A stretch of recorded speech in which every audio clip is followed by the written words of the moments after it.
Jay, you are ridiculous. What's up, guys? What did he say? Look how fast the little guy is. Oh, Jesus. Oh, man. What is up, everybody? Welcome to another Thursday night live stream on Drums and Drams. Please hit that like button on your way in. I put a thumbnail together very quickly earlier. Things have been really busy. Obviously, I haven't been live in several weeks, except for that pop-up we did in Louisville with Brian from Abandoned Bourbon / Sealbox. That was a lot of fun. Haven't been live, haven't had a video come out in many, many weeks. We've been doing barrel picks out the wazoo, Patreon restructure, all sorts of stuff. I had a busy performance week last week, and it took me a couple weeks to prep for it. I mean, it was a big thing with Branford Marsalis, which is he's a pretty famous saxophonist, and I was the sidekick on this gig, but man, was it a good one. So, lots to catch up on. We got a bottle giveaway tonight, and I'm gonna try to remember everything on this live stream to get to. But I have a lot of bottles, so I threw this thumbnail together very quickly earlier because I feel like I haven't seen Sarah in a long, we haven't hung out more than once or twice in the last couple weeks. Just haven't seen her, so I was like, you know what? I'll start the live stream an hour late. We can hang out. And so I just tried to get that up real quick. There's a lot more to taste tonight than what is on that thumbnail. I'll tell you that much. I'm looking right now at 10 bottles, 2 samples, and that's just what I want to get to, that I know I want to get to. There's probably more than that, to be honest with you. So buckle up. We've got a long night. I did want to grab something. Give me 1 second.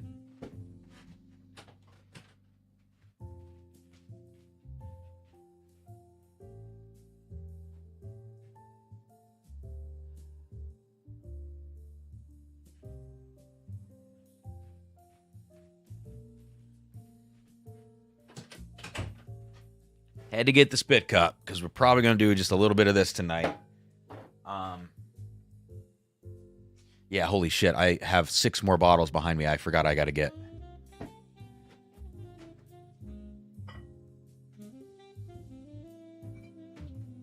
Yeah.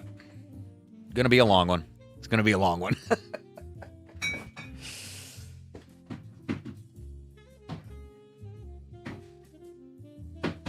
So let's talk about it. Let's talk about what we're going to be tasting this evening. And, yeah, Phil, going to be a banger night. Yes, it is. I am going to have to spit some of these pours because this is going to get out of hand if I don't. And I've got a 10 a.m. rehearsal in the morning. All right. So let me say hello to some folks. The first thing I'm going to start with, courtesy of Mr. Will Molnar, is I've waited to open this, man, is an Eagle Rare pick that he graciously donated when we did the Middle West pick on March 30th. So, cheers. America. Oh, these are synthetics now. Okay. So we're going to start tonight with an Eagle Rare pick. Again, we do have a giveaway this evening. 2 bottles. The first place winner. This is from the Four Roses gift shop when I was down in Kentucky a week or 2 ago. This is a Tier 6 OESK. So, 9 years, 4 months old. Tier 6 OESK, 63.2% ABV. First place winner for the giveaway will get that bottle. And second place winner will get this Pursuit United, which I'll retaste this tonight, by the way. This is the episode 63 that I tasted when I was down in Louisville on that stream with Brian. So I know some people didn't watch that stream because the quality was a little bit rough.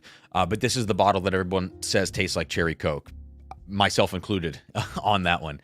This is 116 proof. It is 7 years old from somewhere in Tennessee. Oh, distilled in Columbia, Tennessee. So you can pretty much pinpoint where that's coming from. And yeah, so that's going to be the second place winner. No samples tonight. We're not going to do samples. We're going to hold off on samples, I think, for 2 weeks. And at that point, it should include George T. Stagg 08, because I'm going to pop my bottle by then, I believe. Should include River Roots. We'll give away a bottle of the River Roots. Mine haven't arrived yet, but a lot of people have gotten the first barrel pick from Drums and Drams. They got them yesterday and today. Mine are getting here tomorrow, so they're not going to appear tonight. But that's your giveaway. 4 Roses in that Pursuit, and both of those are great. Anyways, let me say cheers to you guys with this Eagle Rare pick from Will Molnar from Mission Trails Wine and Spirits and Sip Whiskey. All right, cheers, guys.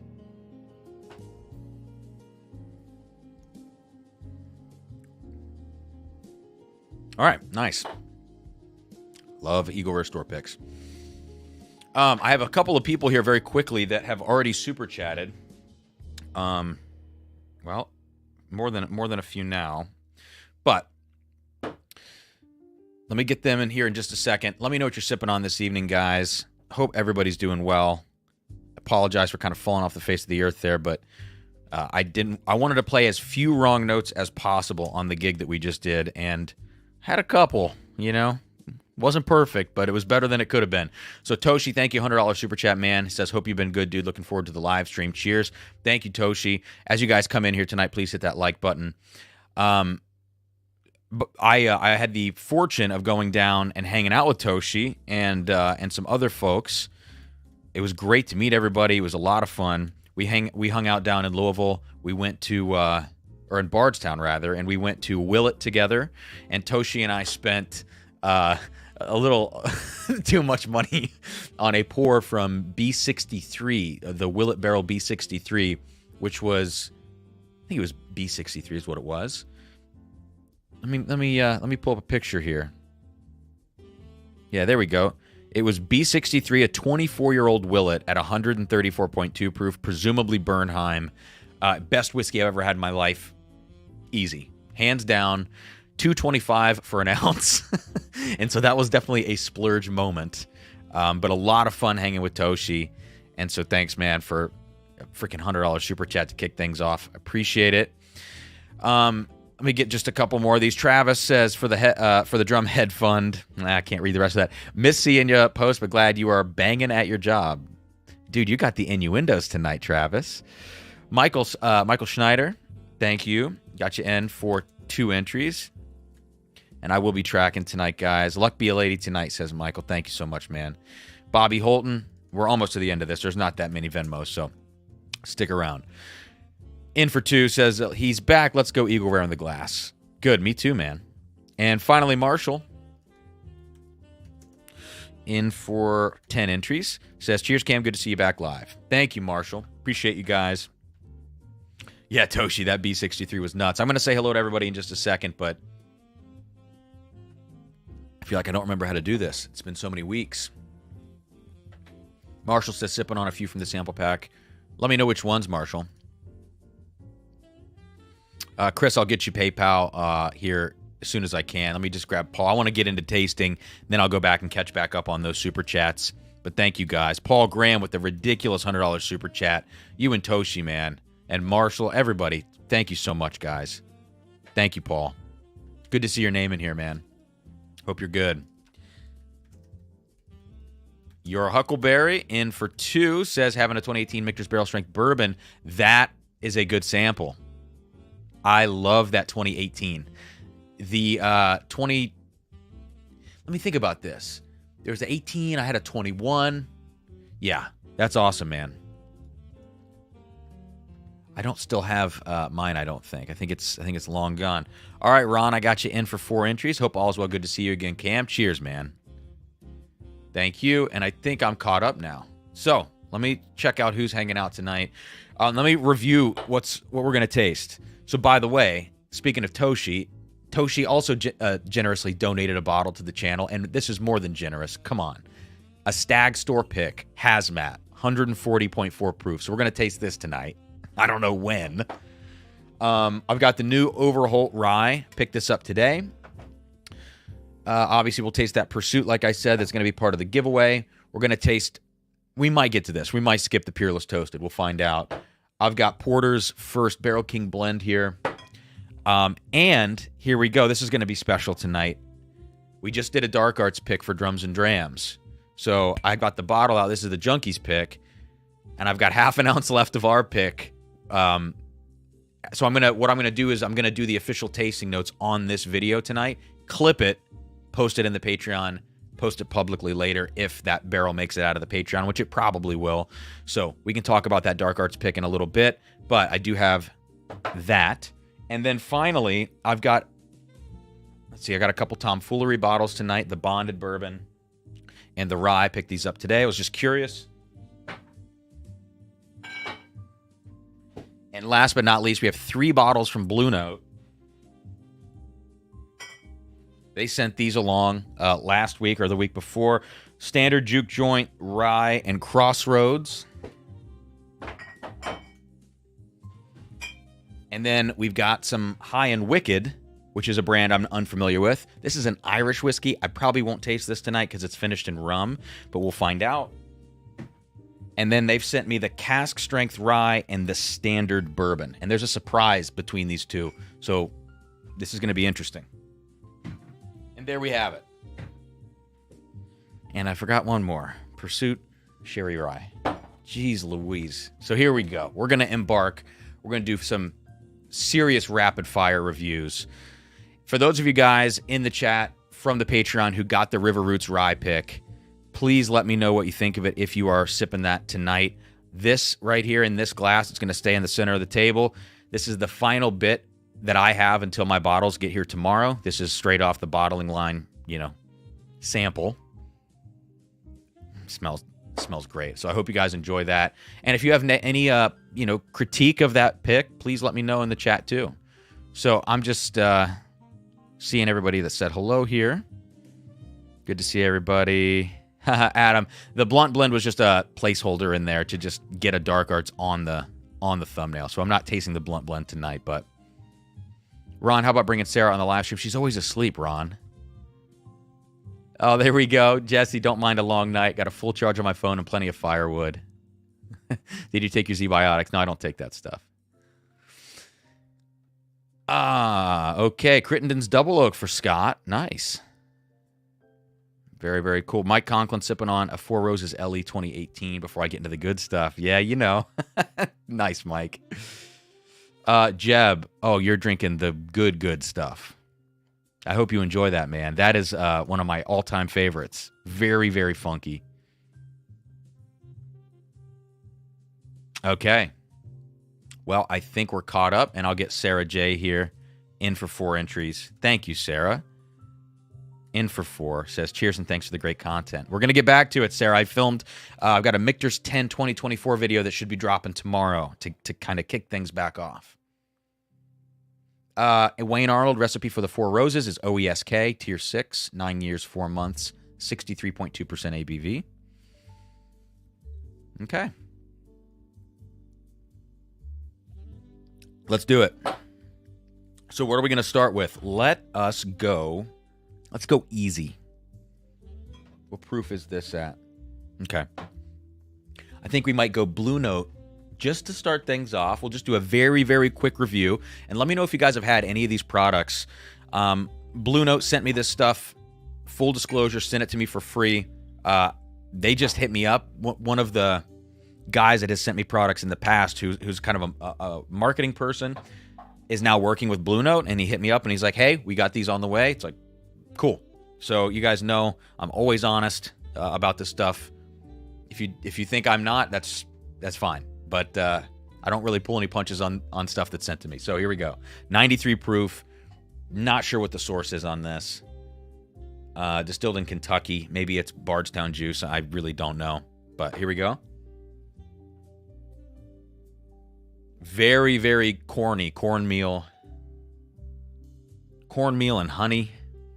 It's granular textured on the nose, kind of sugary sweet, but definitely smell grain, smell youth on this. 3 years old, it says, 93 proof. And like some green apple skins, So, super starter whiskey profile. Says it won a double gold. I'm not exactly sure. I'm not exactly sure the price point on this off the top of my head. Travis, $30 bottle. Then this feels definitely appropriate.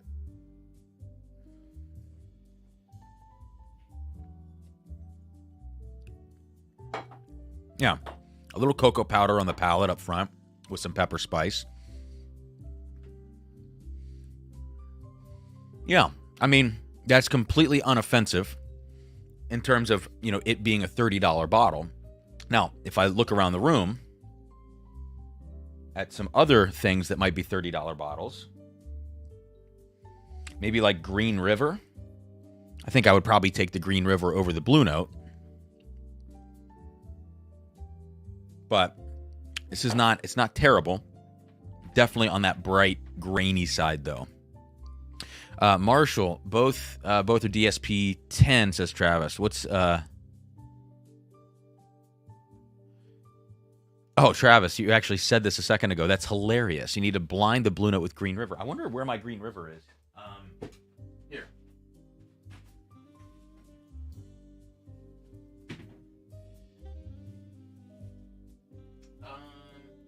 Well.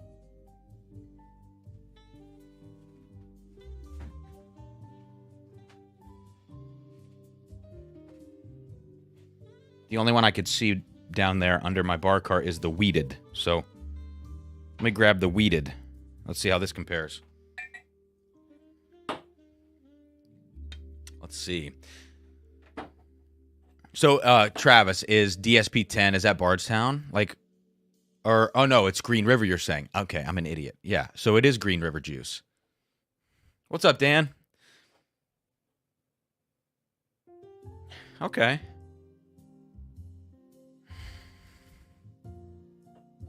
The Green River is definitely more punchy and flavorful on the nose, even though it is weeded. There's a little bit more of this caramelized something going on in the Green River, whereas that Blue Note, yeah, it's that kind of sharp. I don't want to go acetone, but it's a little bit in that direction where I said green apple peel. It's sharp, kind of sour almost. Yeah. So to me, I would go Green River on this.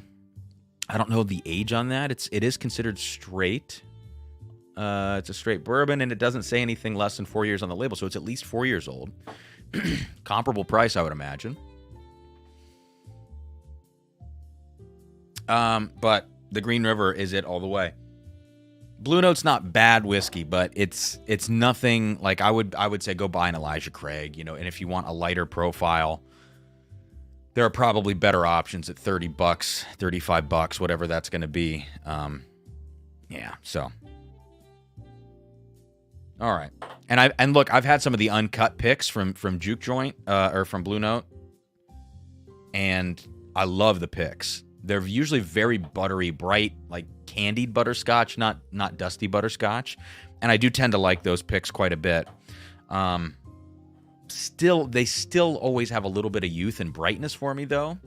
And I'm wondering how that stuff's going to continue to age. Most curious about that. Devin, just curious, does whiskey stay good in a sample bottle the same as it does? Devin, just depends on the sample bottle. Obviously, store it upright. If you store it where it has contact with the cap like this, it doesn't matter what kind of cap it is. It's going to go bad after a certain period of time.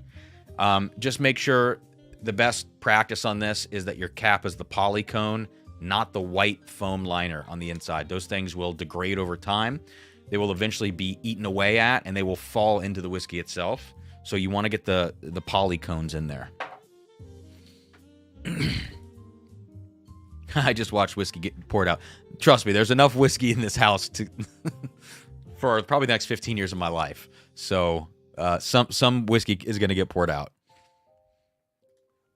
All right, Dan Hooper in for 4. And if I miss any super chats, guys, let me know. I think there's one above this I'll get in just a second. It says, starting off with High West American Prairie, great brandy finish. I bet that's good. All right, let's see. Henry Turner. There we go. He says, let's win something. I'll get you in there, man. Good luck. In for 2. Thank you, man. Appreciate it. And yeah, who said Blue Note pick? Marshall. I would love to do a Blue Note pick. I think that would be great. Usually those bottles are very affordable. It's a different profile, so it's not like, there's not a lot like it on the market, I think. So, be interesting. I think I'd maybe be more interested in a Green River pick, even though if it might be the same whiskey, but those Green River picks that I've had, especially that Junkies 7-year. Oh my God, it was so good. It was awesome. One of my favorite bottles recently, you know? I mean, that was probably 6 months ago, but I just mean, I guess of the single barrel picks that I've had in the last 6 to 12 months, that's up there for me.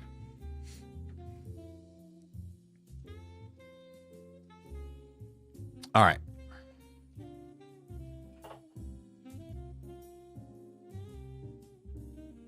So, we're going to just rapid fire these Blue Notes real quick as more folks continue to pop in here, and then we'll get into some other stuff. We'll get into some other maybe like heavier hitting things and flex around and all that, but you know, we're going to be on for probably 2 hours at least, guys. So, we'll get to everything, don't worry. Get a little water here.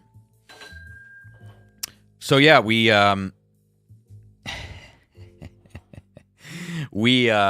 just did a barrel pick. We did the Middle West pick on March 30th, which went great. We picked a 6-year, 2-month wheat whiskey in a 30-gallon barrel, $80 per bottle. It sounds like it's going to be 130 proof wheat whiskey, and Middle West Spirits is so good at using those small barrels that I'm really excited about that pick.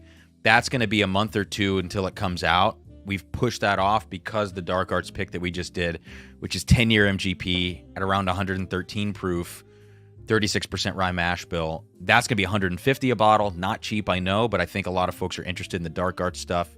And, you know, I got to put mine up against the Junkies and see which one I like better. I think that'll be funny.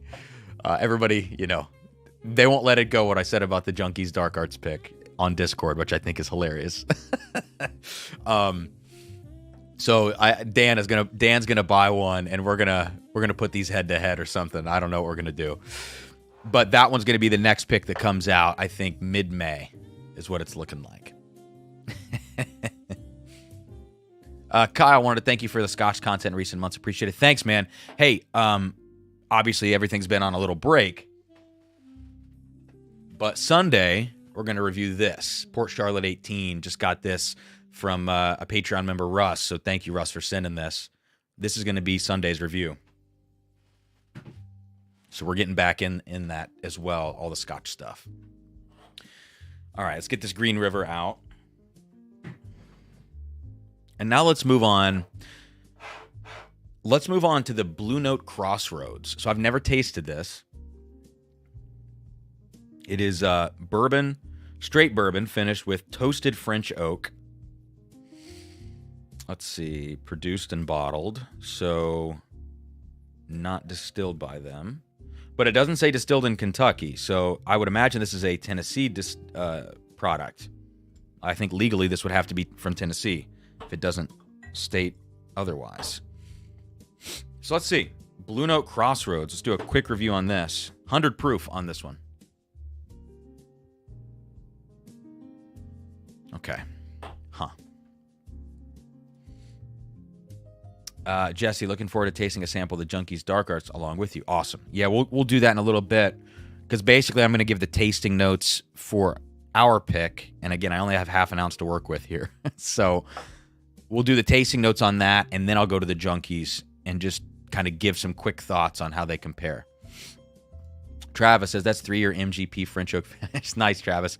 It should say distilled in Indiana on it then, but it doesn't. So, because it just says produced and bottled Tennessee, but it doesn't give a state of distillation. Yeah, this smells like kind of like rubber, like you're in the automotive aisle in a store. You know, it is sweet. It's like kind of dark chocolatey sweet, and I think that French oak is adding some of those elements. But I also think the French oak, maybe it's the toasted element to it. I don't know. It's not super spice driven on the nose, which a lot of like American oak toasted or double barrelings can give you too much of that young spice. The Blue Note with the French it's just turning rubbery. There's almost an element of like an Islay Scotch, not the peated element, but like those kind of tar characteristics and rubber characteristics you can get. this is just not my bag on the nose. And I'm not a big toasted person. So keep that in mind. But I would be curious to know anybody out there what you guys think of this Crossroads. This just ain't it for me. On the nose, at least.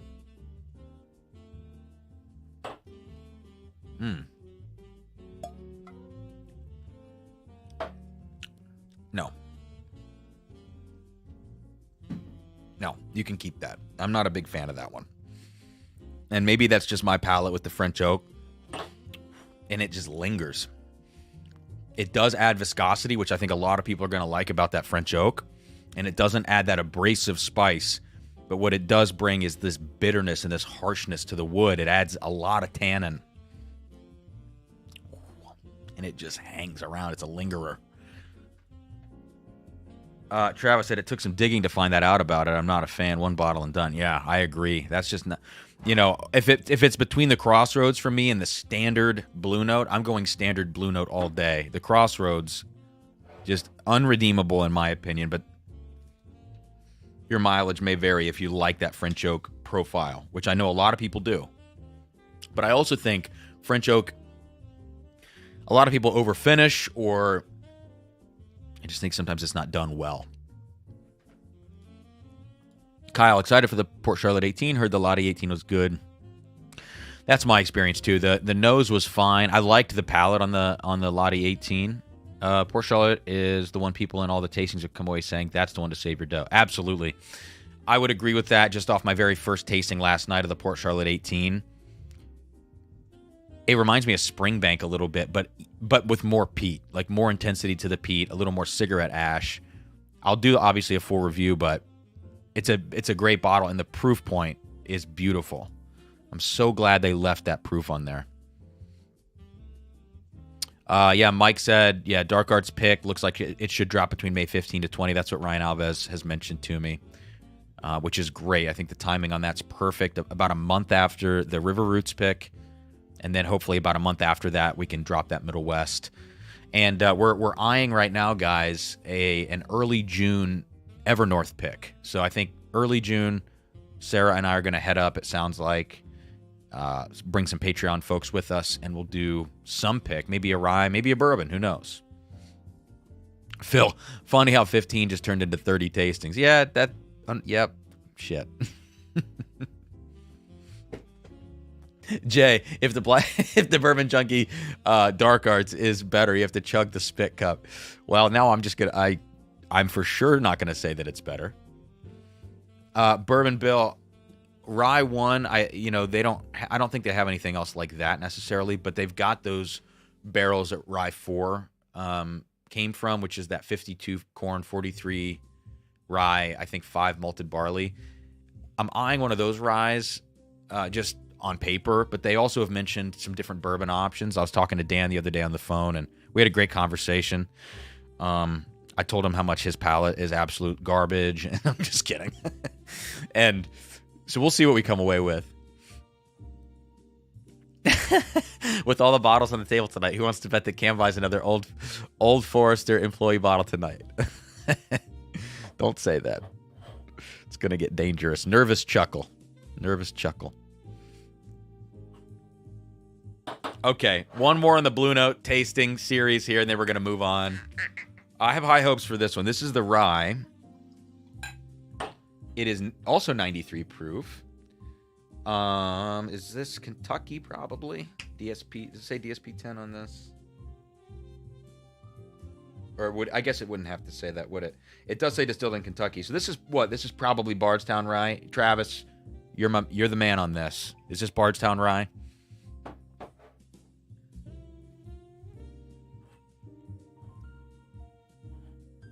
Travis, has Sarah found that bottle? Oh yeah, she's drank some of it for sure.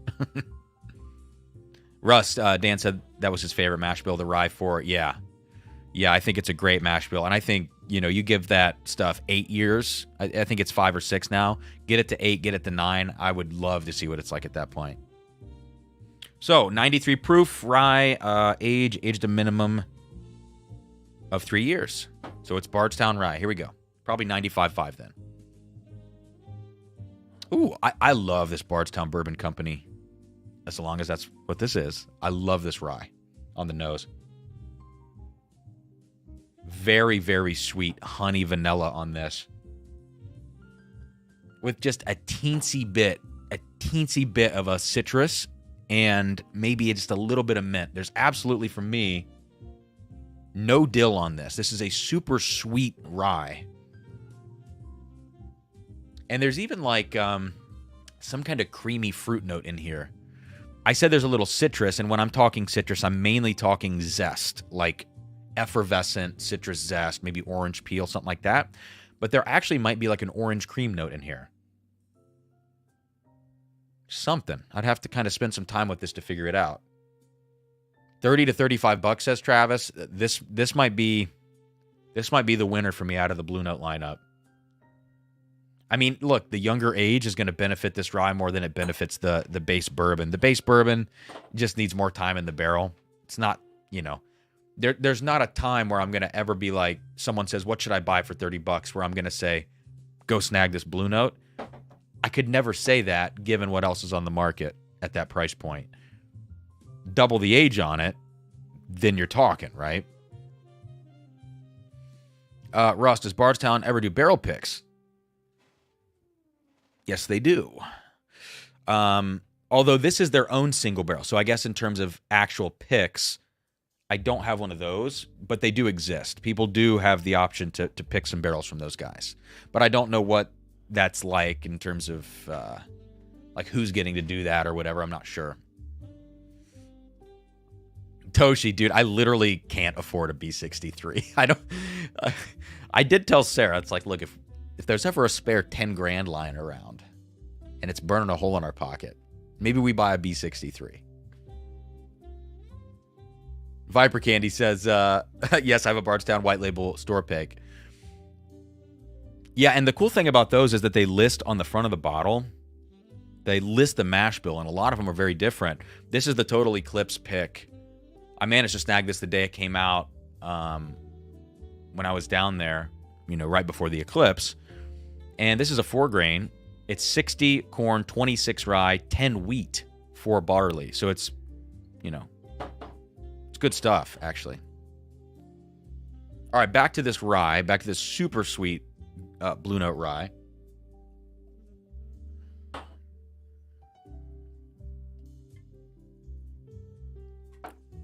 I really like that rye. I really, really like that rye. So, look, this is not a deep, dark fruit kind of rye. It's 3 years old. You can't expect that. But it's not extremely herbaceous or anything like that either. What it really reminds me of, actually, is it's a celebrity whiskey, the Bodega Cat, which is Mark Norman and Sam Morrill's whiskey. This has elements of that. Now, Bodega Cat is MGP. It's like 2-year MGP rye. Very honey forward. Perfect for that market, people that probably normally don't drink a lot of rye. But the Blue Note feels like that to me, with just a little bit more pizzazz and spice to it. But still extremely sweet. So if anyone in the chat's had the Blue Note rye, let me know. But this is good stuff. I really like it.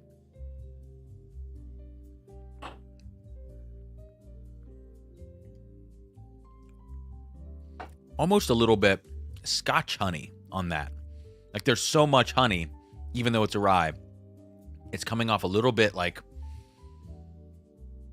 a little Highland Scotchy honey thing going on. So that's the clear winner for me out of the Blue Note stuff. Standard would come in second, and the Crossroads is very far in last place. But again, thanks to Blue Note and Aaron for sending those things along. That rye is on the recommend list, and the other ones, just need some more age on the base bourbon. Very cool. We got through that. Painless. Russ says, what's a B63? B63 is the barrel number of an Old Willet product. I think it's sourced Bernheim, but I can't be sure. There's a lot of debate and controversy over whether some of those old picks are actually blends that were rebarreled and then called single barrels after the fact. I don't know anything about Old Willet, but let's just say for the sake of argument, it's Bernheim. It was 24 years old at like 134 proof. a bottle that now goes for about $10,000 on auction, which is crazy. It was $225 an ounce there, which kind of a steal if you consider the auction price. I kind of shudder saying that, though. All right, I'm going to grab a few super chats here. I think the next thing we're going to move on to, let's get into something giveaway worthy. All right, so the next thing I'm going to sip is one of the bottles in the giveaway, which will be this Pursuit United episode 63 single barrel that everybody raved about. That's had a chance to try this. It tastes like cherry Coke. Super dark, red color to it. After just a couple of super chats here, I've got 3 in Venmo. We got Jesse. Thank you, Jesse. In for 10, or 2 entries, I should say. Appreciate it. He says, welcome back. Thank you, Jesse. Keith Thompson in for 3. I got you, Keith. And Keith says, super chat. All right. Thank you, Keith. And Will Molnar, Discord Master. The Lord of the Discord. That rhymed. Hashtag Pinky's out. Hashtag I have been all over the world. Hashtag I am a gin still, not a... Oh, God. These are all inside jokes from our Middle West pick. So, thanks, man. And let me real quick grab the... there was this PayPal, I think, from Chris. Let me just grab that. Make sure I'm good. Chris, thanks, man. Chris came with us the other day on... Chris lives here in Columbus, actually. In for 4, I got you, man. Came with us on the Dark Arts pick, which was a lot of fun. All right, appreciate it, man.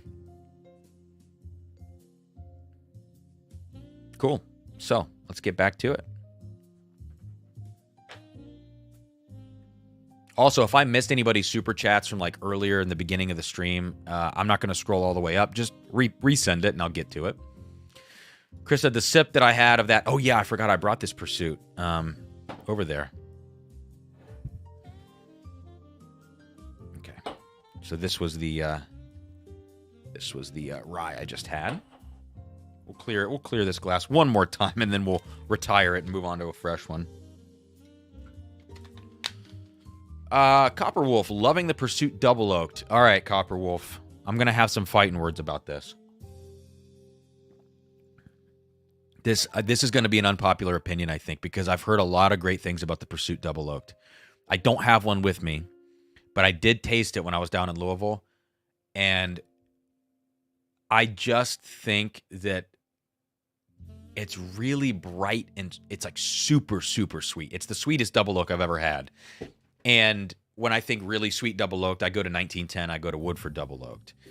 A lot of the other stuff on the market gets really spicy, youthful.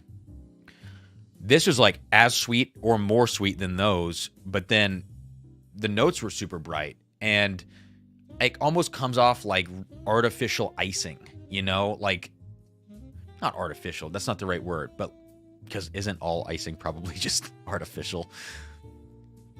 But like cheap icing that you would get on like one of those prepackaged little cookies or something. It's just super, super sweet, and I don't know what kind of, you know, toast profile or oak profile they're using, if it's staves, if it's barrels.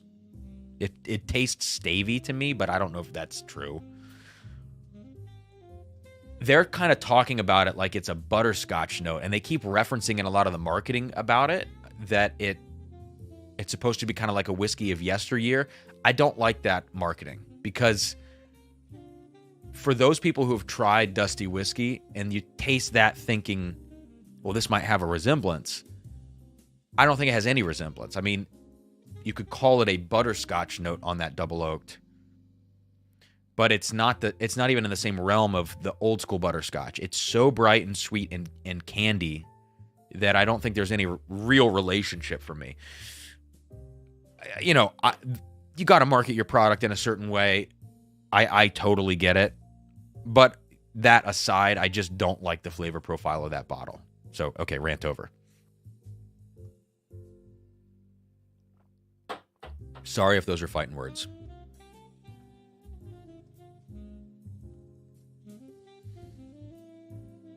But I do have with me right now the sherry finished French oak rye And everyone says this is amazing, so I'm excited to get into that at some point tonight. Lydia Casanova, thoughts on Hooten Young Warrior Whiskey 16. I don't know this bottle. If it's 16, that either sounds like sourced Dickel, possibly sourced Barton, but more often than not, if I'm thinking Hooten Young, I'm probably going to think light whiskey. So that feels to me like it might be light whiskey. In which case, for me, that's a pass, but I don't really love light whiskey, so I would have to defer to somebody in the chat who may have tried this. I'm looking it up right now. Yeah, it looks like light whiskey. 99 corn, 1 barley, 125 proof. So it looks to be light whiskey.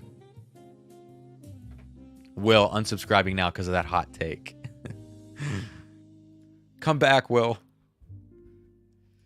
Can you find Pursuit episode 63 anywhere? It's all sold out. Yeah, I think it's all gone. It was just one barrel. Clay, what's up, man? Curious to hear your thoughts on the Armagnac from Beastman. I can't wait to get it. I bought 2 like a freaking degenerate. Matt, learn how to drive, asshole. Bro, come on. I'm just saying I don't like the whiskey. It wasn't an insult. Okay. All right, let's get into this this Pursuit. I'm not talking trash about any Pursuit as a whole. Just that one expression I don't like, because we're going to get into this single barrel now. Oh my God, Adam. Oh my God, Adam. I can't, dude. I can't put that up on the screen. Oh my gosh. This is a crazy bottle. I can email Steve and see if he'll come on the show if you like. Yeah, maybe, Clay. I'm not, I haven't thought about doing interviews in a while. Maybe. We can talk about that offline. I just don't know. I don't know how an Armagnac kind of... Because Beastmasters mostly is doing Armagnac, right? I don't know. I just don't know Steve or anything about it yet, so we can talk. Okay.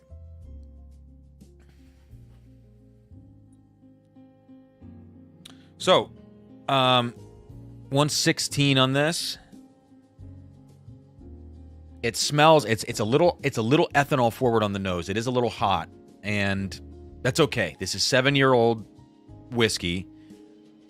Super dark color, like very, very concentrated flavor. I'm totally willing to look past the ethanol on this. Underneath, it smells like Dr. Pepper Cherry Coke. It's a teeny bit... Excuse me, good Lord.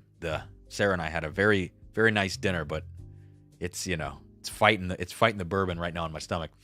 I'm not going to spew chunks, don't worry.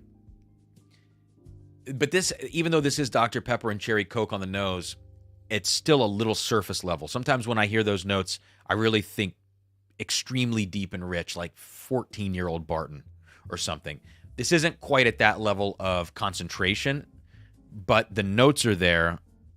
And I think nosing this whiskey and knowing that it's 7 years old, that's like an important factor. Like if you just had this blind, you might be like, well, it smells really good, but it's a little bit on the surface, a little bright. Totally. But the palate on this is what really gets special. So let's go to that. Cheers.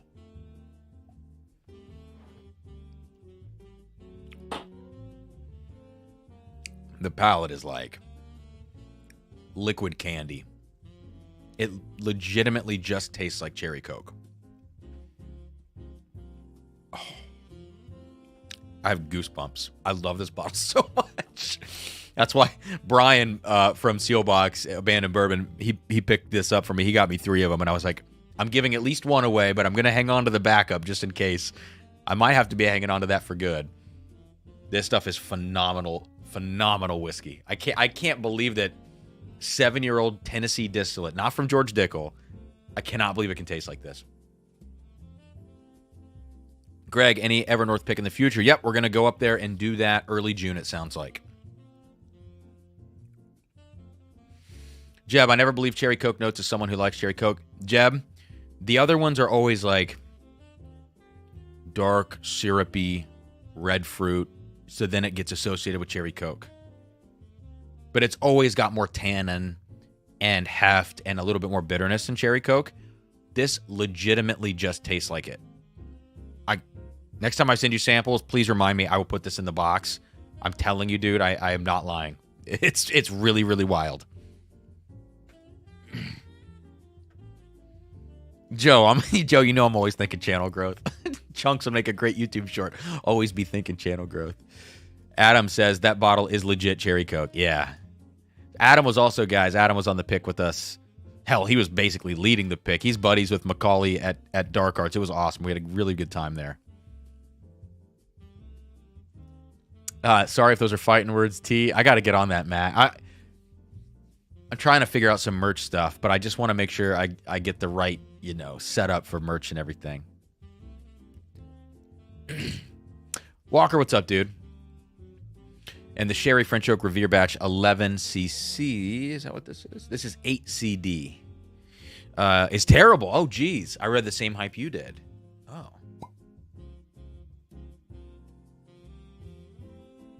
Smells interesting on the nose. We'll get there. Maybe we'll do that next, actually.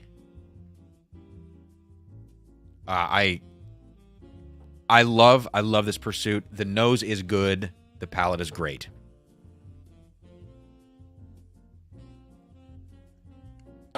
So, Jay Boogie, this is a good question, and I don't know the answer to this, unfortunately. I noticed the other day my Ben Holiday twist cap has a foam insert. Will it affect the whiskey over time? I don't know. I don't know what the difference would be, I guess. Like, the sample bottles that I've had. Let me see. I think I have one here. Yeah. So, like, for instance, this sample bottle has that foam thing that we talk about in it. And this one is, you can't really see it. This one is so heavily degraded. It is on the verge of the edges starting to fall in. And I don't know if there are, like, different kinds of these little foam inserts in different bottles, if there are, like, slight variations of what they're made of. I have no clue. I'm not sure why a sample bottle would be more affected than a regular bottle. Maybe it has something to do with... I don't know. Yeah, it's really hard to tell. So the short answer is I don't know. One thing that I thought was interesting is I read somewhere on a Reddit review one time that somebody said that they could taste the metal cap when they drink Weller screw cap products. And at the time, I read this like a couple years ago, and I just thought, like, what a silly thing to say. You can taste the metal cap. Now that I look back on that, I go, maybe these are like, maybe they have bottles where they're tasting that foam insert that's degraded into the, like, who knows? I know what happens on sample bottles, but does it happen on these twist cap releases? I mean, that's so hard to tell. Yeah, who knows? How long does it take to bottle a single barrel after it's picked, says Devin? Yeah, 6 to 8 weeks. Sometimes sooner, sometimes a lot later. I've seen things take 6 months, which is crazy. And Macaulay was ready to bottle our Dark Arts 2 days after we picked it. And so we kind of slowed that down just to give everybody a chance after the River Roots. That was $115 per bottle. And we had, it was great. That thing sold out in under 24 hours. I could not be more happy with how that went. But I understand that's a little bit of first pick hype that's built up there. The Dark Arts is even more expensive at $150, not $115. Probably similar bottle yield, I would imagine. And we wanted to give at least, 3-4 weeks between so that people can have a couple of paydays if they want to buy both. Admittedly, like, I'm a little worried about the Dark Arts pick because it's $150 per bottle. I don't always want to pick expensive stuff, but we went down and we did it, and the turnaround is quick. We're going for it, and I hope that we can, between the Patreon and the live streams and free Patreon and public, I hope we can sell it out. Randy Livingston, thank you, man. I got you for 2 entries. Guys, let me know if I've missed any super chats, please. I'm trying to keep an eye out. Appreciate that, Randy. Okay, and we'll keep moving here. Dan. Did I get Dan? I did get Dan. And just a quick reminder about the giveaway, which is the winner, first place winner is going to get this Four Roses OESK Tier 6, 9 years, 4 months at 126 proof. Second place is going to get what I just tasted, this Pursuit Cherry Coke Explosion. So 2 bottles for tonight's giveaway. Dan says 150 is steep and have to justify having a second bottle. Yeah, I mean, I get that it's steep. Trust me. I do. Devin, there's still a 10-year Dark Arts pick on Seal Box. Yeah, I think that one's almost gone from what I've heard. That's a good one. I tasted that when I was there. Very good. Very, very good. I mean, everything, all the stuff we tasted was really good there. And, you know, one thing that shocked me at Dark Arts was the core lineup red label bottle, actually French oak finished of all things. Fucking amazing. I loved that stuff because it was not rubbery and weird in any way. Very fresh apple notes, and it added viscosity to it. Not at all what I expected. And Macaulay was talking to us about the fact that apparently that French oak is like the highest grade or highest, you know, type revered French oak out there. And so maybe that plays a role. I mean, I'm sure it plays a role. Ron, I don't know about the Barrel for Hope event. I don't know anything about that, so not sure. I would need to check out more info. I will be, however, at the Bourbon in the Barn this summer, aka Pours in the Park. Dan, if Dark Arts is sourced, why are they so expensive? I don't know. I don't know what the costs are like, you know, behind the scenes of buying those barrels. I'm just not sure. And plus, a new company trying to probably recoup some overhead. I would have to imagine as part of the deal too.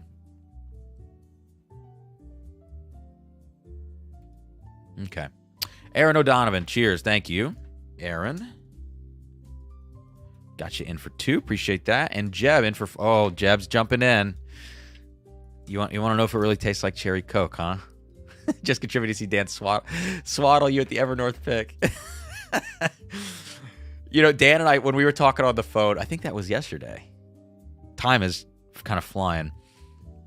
We were talking about it because, you know, what's funny is, like, some people take what we say about each other very seriously. And they spin out all these, like, narratives, and, like, some people legitimately try to tell others that I think Dan has a trash palate, like, in a non-joking way. And I've heard all sorts of funny things. And we get on the phone and we're just like, this is so funny, you know, that people kind of latch onto it and then propagate these things. It cracks me up. Huckleberry says 10-year barrels got to be expensive. Yeah, definitely not cheap. Mike, yeah, we should do that, actually. We should do that. We should do a tater sticker for the Evernorth. Come on. Oh, Jesse. Is the Dark Arts as fantastic a barrel as the River Roots? That's a little... No matter what you throw at the River Roots, I feel like it's unfair. Because I think the River Roots is like... I'm biased. I'm biased. We picked it. I think, to me, the River Roots is one of the best ryes I've had in the last couple years. Like, it'd be in the top 10, you know? As far as MGP rye goes, it's top 3 for me. Some of those Maryland Heritage series are a little less explosive, but like a little bit of a rounder profile because they're older. But again, this is the River Roots right here. It's just so concentrated and funky and old smelling. So I would have to, like, you'd have to put a handicap on anything that goes up against, or a handicap on that, you know, if it had to match up against something. So I will, you know, I'll compare it to the Dark Arts here when we get into that. Because I haven't done that comparison yet.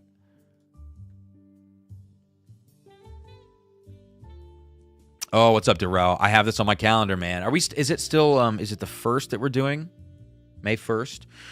Cam, hope you're ready for my blend game when you're on a few weeks. I officially started the Mad Scientist thing today. It should be fun. Dude, your blends are badass. Especially, I mean, I can never get over that Stagg blend you sent me. That thing was wild. Just so good. Adam, Dark Arch is so great. All the picks I've had in the core lineup are all top notch. I agree. The only thing I couldn't get behind was the Ambarana, but I'm just not an Ambarana person. So I tried to make it clear when we were tasting it there at the very beginning. I was like, I'm just not an Ambarana person. And I like actually the use of rye instead of bourbon with an Ambarana finish. I think it's better to use that rye. Russ says, let's go to Stagg and get an old barrel. I'd love that. Frequent Flyer says, I hope if you come to Evernorth, I get a chance to say hello. Yeah. Well, how close do you live? Okay. Let's go on to this sherry finished rye from Pursuit. I stalled out there for a sec. Actually, before we do this, you know what? Because I don't want to go down in proof on ryes right in a row. Let's go to the Overholt. Oh, God. How do you say this again? Monongahela? Is it Monongahela mash? Someone help me. Oh, 10 miles. Yeah. Well, when we're there, I hope you can stop by and say hey. I think we might film some content when I'm up there, too. I don't know if it's going to be like a podcast of theirs or some videos. Monongahela. Okay. Close. Very close. And this is 95 proof, I think. 4 years old minimum. Yep, it says aged 4 years. 80 rye, 20 malted barley. So this is not like a premium product.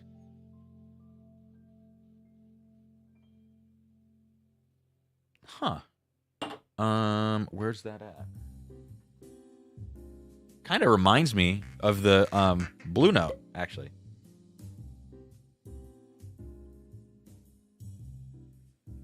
Kinda. It's that softer, sweeter profile. All right, I'm gonna take a sip of this. Let's see.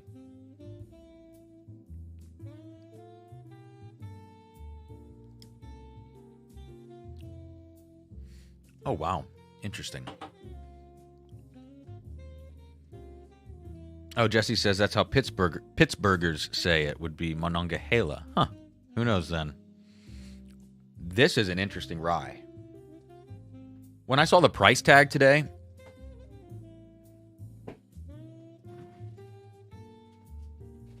which I still have my receipt here, because I wanted to be able to reference the prices I paid for some of these bottles today. The Overholt was $40, and we're in Ohio, so that's probably SRP.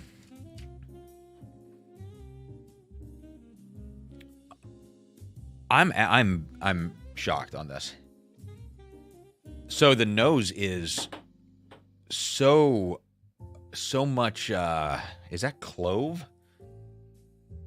Like pie crust, but super aromatic spices for this. Being so young and being a rye, there's just a little bit of a lift on the nose. To me, it's like a menthol lift, but it's not quite in mint territory. Like, I think if you get spearmint, toothpaste, you're heavy on the mint. This just has a lift and like a brightness from this menthol note. And honey. And you can smell grains in it, but it doesn't come off like nasty, youthful grains. This is very cool stuff. I cannot believe this. Totally shocked. Just for the sake of comparison, I am going to re-pour. I'm going to re-pour the Blue Note. All right, so we'll dump this. Okay, let's see.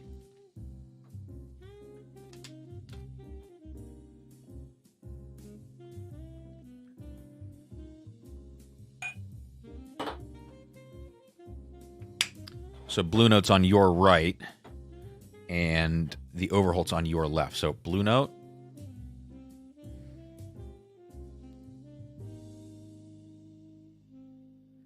And Overholt. Wow. Wow. Overholt tropical fruit, too. And the Blue Note is a little bit more obvious. That's a really weird thing to say about it. Like the Blue Note feels a little more fruit cup syrup. I know people are gonna say, how many freaking fruit cups do you eat? I haven't said that note in a while. Yeah, it's a little bit more like obvious in some sort of fruity way, whereas the Overholt feels interesting and layered, and that's a super recommend. This is a super recommend for me. And I'm not somebody that's hung up on the fact that this is the Monongahela or Monongahela mash. I don't know anything about that. I'm not saying I don't care about it, but in this context, I'm just tasting the whiskey for the whiskey. I'm shocked at this. No, it's not going to blow you away like a $200 bottle. But this is so flavorful, so layered, so unique, different.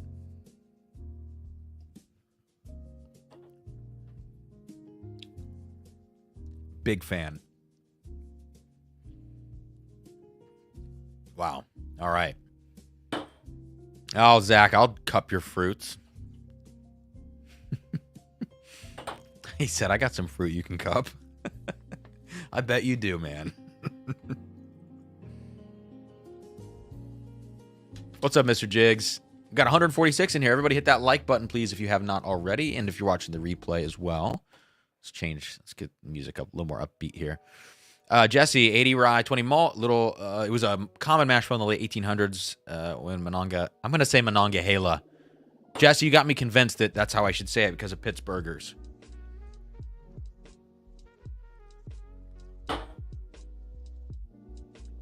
All right, just doing vodka shots, that's all. All right, let me grab a couple of these Venmo Super Chats that we've missed. Who said that? Hang on. I gotta see who. Mike Conklin, you bastard. I think Will Molnar was the last person I got. Yeah, from Venmo here. Okay, Mike with a $10 super chat. In for two says donation for your courage to speak out on Pursuit Double Oaked. All right, let's just turn this into a whole thing now. Why don't we just do that? Jimmy Copeland, what's up, man? Got in for 4 entries, $20 super chat. Thank you, Jimmy.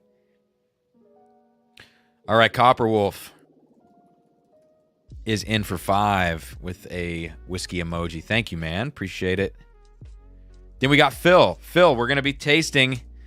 Phil sent me a sample of Buckta 50-year Armagnac, and we're going to taste that tonight. Thank you, Phil. Says, rule number 1, only pick the best whiskey. All right, Janelle Gomez. Phil, that was 5, right?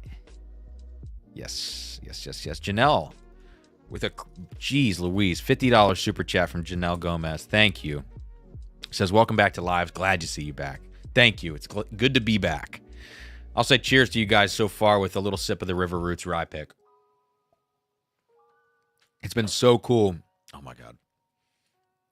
It's been so cool to see people getting their bottles of this stuff and posting it in the Discord. It's a little bit of like a pinch me moment for me, you know? So, Leo Ruth, in for 2, says, happy for Thursday Live. Want that Pursuit bottle. All right, Joe is in for 4. Appreciate that, man. Got you. $20 super chat. And finally, Mr. Have Jeep Will Whiskey. I'm going to abbreviate. In for 5. Says, I bought 2 River Roots because I'm bunkering one forever. The first ride of Cameron Leach and his Immortals. Figure out the movie. What does that mean, guys? The first ride of Cameron Leach and his Immortals. Figure out the movie. Help me. Somebody help me. And I think we got one that just came in from James here in Columbus. In for 2 says, glad to have you back. Thank you, man. Did you get a River Roots? And if you did it arrive today? Because I know Chris got his and he lives in town. All right, I think we're caught up on the super chats. Appreciate you. Bourbon Bill, is the Overholt worth a buy? Yes. I think at $40, I think it's worth a buy. Because I just can't think of much like it on the market. Excuse me. And 40 is not cheap. But I think it's okay at 40. Yeah. Someone give you. Let's start some laser code. Let's start questioning those for the Pursuit Double Oaked. Guys, I don't know the movie. Walker says, gonna pick up that mono bottle tomorrow. The standard Old Overholt is the house rye every bar in New Orleans for Sazerac State Cocktail. Their 10-year cast strength. The 10-year cast strength is so good. I mean, it's an interesting take on a rye because it's so cinnamon, earth, mulch, and I'm stealing that mulch note from somebody. I don't remember who. Those are the forward notes in it for me. So it's not what you would normally expect a rye to be, at least in my mind. I'm cool with it, though. There you go, Jeb. Which batch the Pursuit Double Oaked? Nick! Hey, man. Cheers, dude. Randy, 69th thumbs up. Nice. Okay. Leo got his, so a lot of Columbus people getting their stuff. And by stuff, I mean River Roots pick. Now, let's do this next.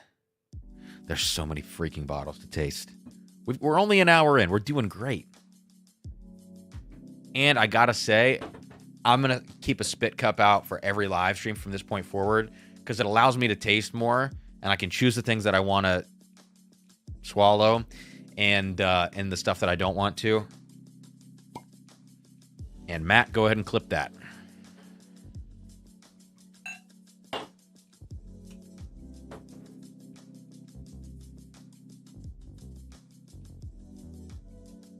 All right, I got a super chat from Pink Dan. All right, Dan. And for one says, happy to have you back. What food messes up your palate the worst? Raw onions. Like, easy. Raw onions and coffee. I have to have a long break after drinking coffee before going into whiskey. It's different when you just smell coffee beans to reset your nose. And then raw onions, I'm pretty much out the rest of the night. If you give me raw onions, I'm done. I just can't do it. Ron, I don't know, man. I don't know if I would get demonetized if I put that on the screen with that word in your comment. What's up, Devin? Jesse.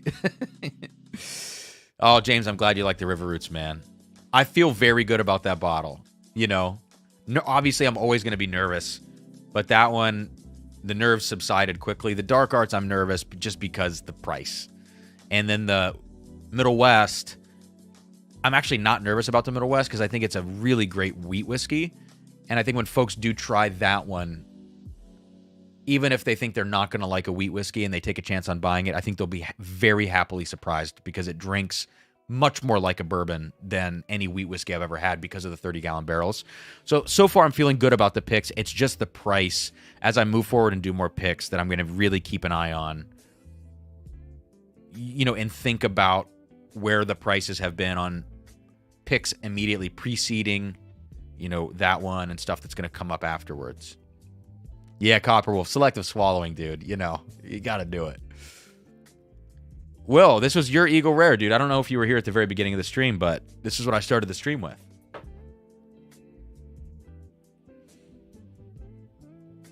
Wayne, yeah, seems like some folks just haven't had them shipped yet, unfortunately.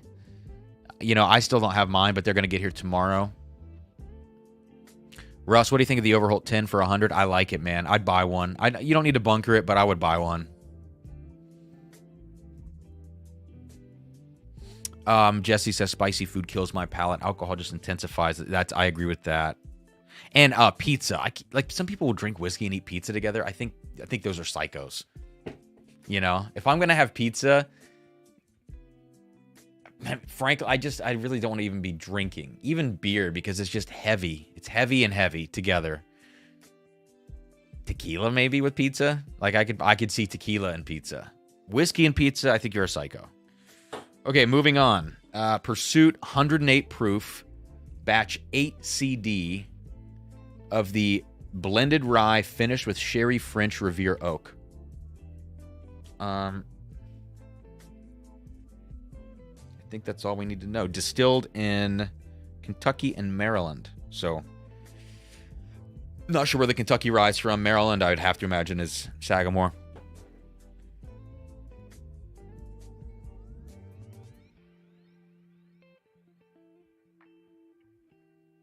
Joe, I have a problem with your River Roots pick. I didn't buy enough. That's what I want to hear. Look, I'm telling you guys, we can go back and beg. We can go back and beg Ryan of the next 12 barrels they're getting of that 11-year rye. We can go beg him for another one if there's enough interest, you know. Or maybe we could split a barrel with somebody if you know, if we can't sell 140 more, which that is kind of a tall order.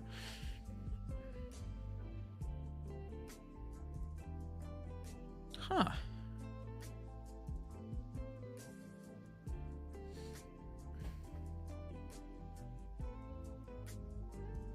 Cigar will mess the yeah, I cannot do cigars and whiskey. I just don't like it. Because it just blows. I'm there for the whiskey, not the cigar. And it just blows the whiskey out, you know? The Kentucky Rye is Bardstown. Okay.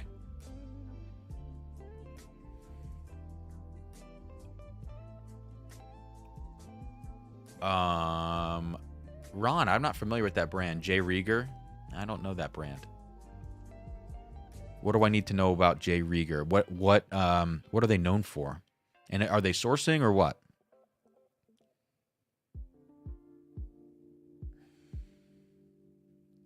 Medium body red wine, best with pizza, says Jesse.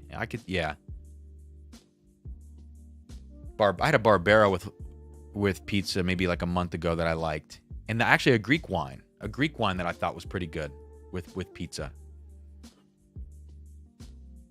Jeb, I have batch 8 CD. I'm taking my time on this. I keep smelling it because I'm trying to wrap my head around what's going on. Bourbon Bill, I'll take a River Roots, do another. We might. I mean, River Roots definitely said, you know, Ryan definitely told us that we could come up there and probably pick a 9-year beam. They've got some of that up there. That's interesting. I just want to make sure that we find a great barrel. But the Ryes, I think I'd feel great about doing another one of those. So good. Are we allowed to purchase bottles for friends? Wayne, it just depends on the pick. You know, I always have to, I'm going to have to make a decision when I release each one, whether it's going to be limit 1 or not. The Middle West is going to be limit 1 because it's going to be low yield, probably 80 bottles out of that 30-gallon barrel, 80 to 90. I'll say 70 to 90 because you never know. I think that's going to go quick. Even people that don't necessarily know Middle West, I still think it's going to go quick because the proof, the stats, the whiskey's so damn dark. It's so good and it doesn't taste crafty. It's like everything you want in this kind of a whiskey. For the dark arts, I'm not going to limit the dark arts because it is expensive. And I don't think we're in danger of an immediate sellout on that bottle unless the Patreon blows up in the next month. So I think that one would be unlimited, but of course it's expensive. So that would be at your discretion whether, you know, you and your friend would want to combine that order.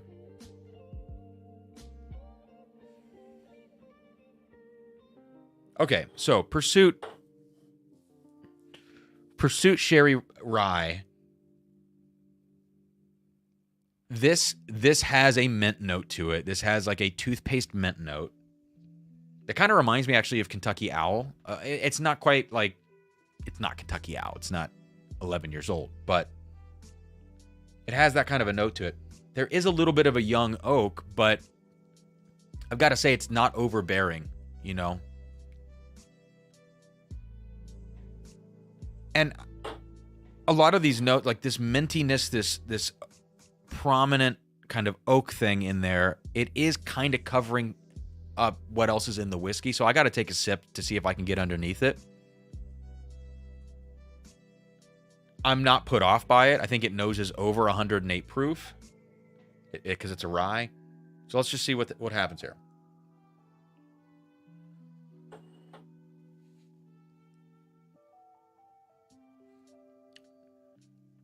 Just very intense whiskey. I need a control, I think, for this.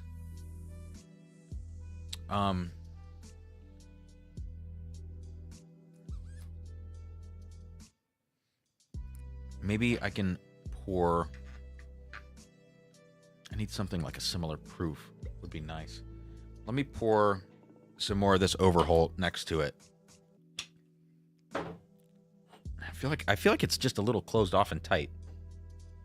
The Overholt, man, so nice. And now back to the Pursuit. The Pursuit is just really hot to me, actually. When I saw Sherry French Riviere Oak, I guess I had some red fruit notes in my mind. I'm not saying there's not red fruit in here, but it's so masked by the mintiness and the spice on here and the oak notes that it kind of feels like water might help this open up.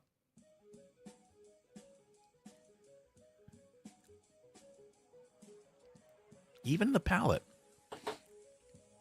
I like it, but it's just a little tight.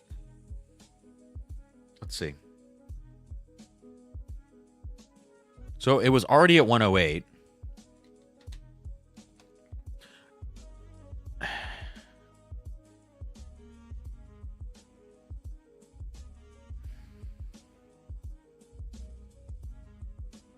This helps. Like, I think it needs water. It's still very, very tight. Zach Jones, you bastard. I had 7 emergency flights of 11 pours each. I hate you. Randy, doing a split screen between Drums and Drams and the live fish stream from the Sphere. Oh, that's very cool. Have you seen the interior? Yes. And I know the UFC is going to do an event there, which I'm so curious to see how they're going to tackle the logistical challenges of presenting in that venue. But I think it's going to be very cool. Yeah, I would love to visit the Sphere. Jeb says, fortunately, I get none of those notes. Well, we do have different. I know, like Walker said, that different batch, all the same. Yeah, I do wonder. Like, I do wonder how much variance there would be between these batches. I mean, this one is just very tight. Like, you know, Walker, you said tannic. To me, I'm not getting tannic on this. No. Even when it was at proof, I didn't get any of that. Sharpie marker, I could maybe see. Yes, I could see that. Strong rye. Yes, in this case, it's really coming off like mint. It's not, you know, I'm not getting like a lot of herbal. I think it's fine. Water helps. I think there's potential in this maybe with different, you know, different explorations of whatever they're doing with this, but not my favorite. And I do tend to like sherry finish ryes. The Sagamore is great. I'm gonna go one more hit of water in this. See what happens. What's up, Ken? Ken with the exclamation points.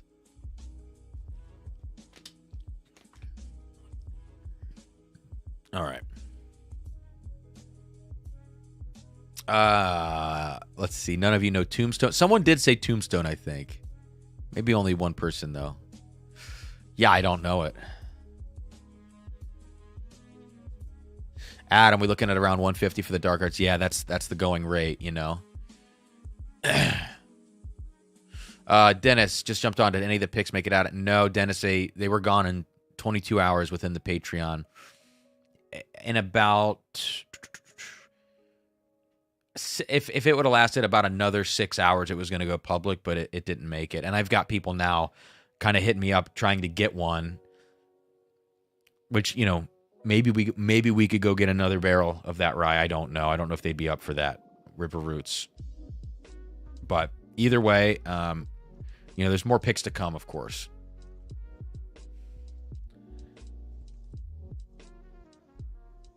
Jeb, what's going on is these barbarians drinking bourbon with meals. I'm with you.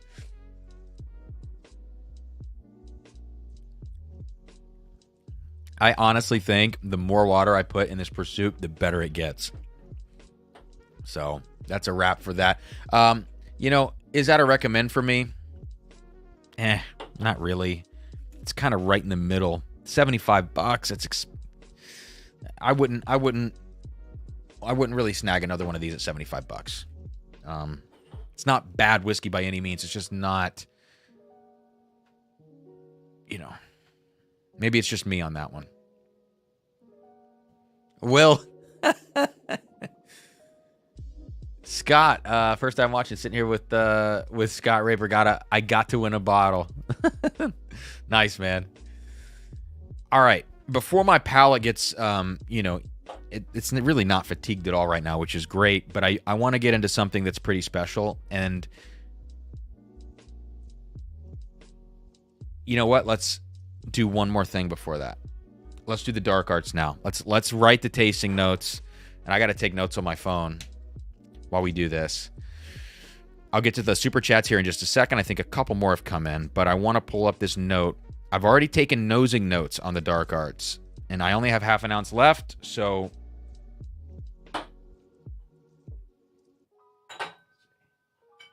there. Got to get a good glass for this one. So here we go. Let's do this, and then afterwards, I'll put that comment back up in a second. Afterwards, I'm going to taste the 50-year Armagnac that Phil sent. So this is the remainder of the dark arts at about 113 proof, the barrel we picked. Okay.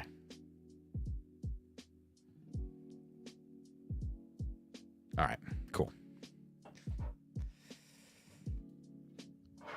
So here's the deal. When we went to dark arts, we tasted through a shitload of whiskey. It was so cool to the amount of glasses on that table. Pretty incredible stuff. We tasted through 6 10-year MGP single barrels, 36% rye. This is the stuff that the Junkies, OMWP, Sealbox, and others have done the double barrel blends of. Haven't seen a lot of single barrels necessarily, but everyone's doing double barrel blends of this stuff. We tasted through 6 at first, and we had 2 glasses come out. One was super funky nose, dark fruit. It was basically what I was looking for out of a 10-year MGP product. I went in thinking 10-year MGP, 36 rye. I want a dark fruit bomb, and I want it to be funky as hell. But I do not want a flat palate. I don't want to pick a whiskey that's got a flat palate. Because even though I love the nose of a whiskey, maybe more than I like the palate of a whiskey, because I just love to sit and smell whiskeys. I recognize that a lot of people, if not the majority of people, would prefer a better palate than nose. So we came down to 2. One was the funky nose dark fruit that I wanted, but the palate was pretty flat. And that was the knock, and we all agreed on that. Even Adam H in the chat, who, like me, really appreciates the nose of a whiskey, we agreed that it was flat. Everyone else in the room, Macaulay included, said, hey, this other barrel is, it's better because it drinks better. I agree. And so we ended up doing blinds and doing this stuff. We ended up picking the bottle that had the better palate. All right. So with that said, everybody that knows what I said about the Junkies pick. Okay, hang on. We'll get there. So we tasted these 6, right? We got it down to these 2. Then Macaulay starts blending for us. So he starts doing double barrel blends on the fly. He's got the graduated cylinders, the whole bit, and he's just handing glasses and we're passing them around. And so we did 4 of the double barrel blends. We did have, the first one was amazing. It was pretty much the best of both worlds. There's just no way that we could sell 325 bottles, which is basically what the yields have been for those double barrels. I should say, I want to call them 2-barrel blends because they're not double-barreled. So 2-barrel blends. We can't sell 325 at 150 a bottle. I just know we can't. It's a sad truth. So instead of doing that blend, we picked one of these. What I realized, for me, that my theory was proven correct there, which is that sometimes when you're doing these double-barrel blends, things cancel each other out in the blends that you wouldn't expect. You would think I put a funky whiskey together with a high intensity one, and we're going to get something in between. That doesn't always work. Sometimes they cancel each other out.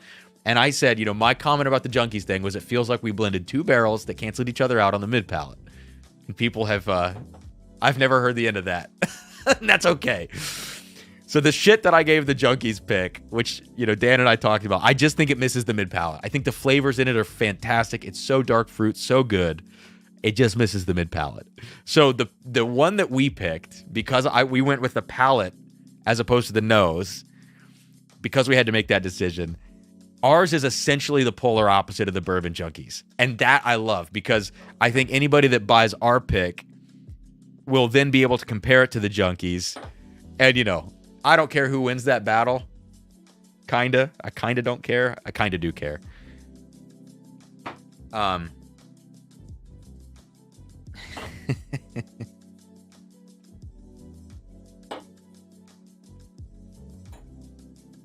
Anyways, I think it's just going to be a funny thing. Okay.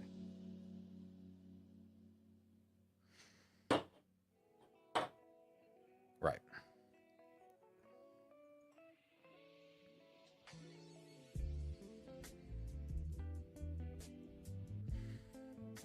Adam says, "I'm the other Adam." When you commented that on that video from the hotel room, I was like, "What is he referring to?" And Adam said, "Other Adam." That's funny. Okay.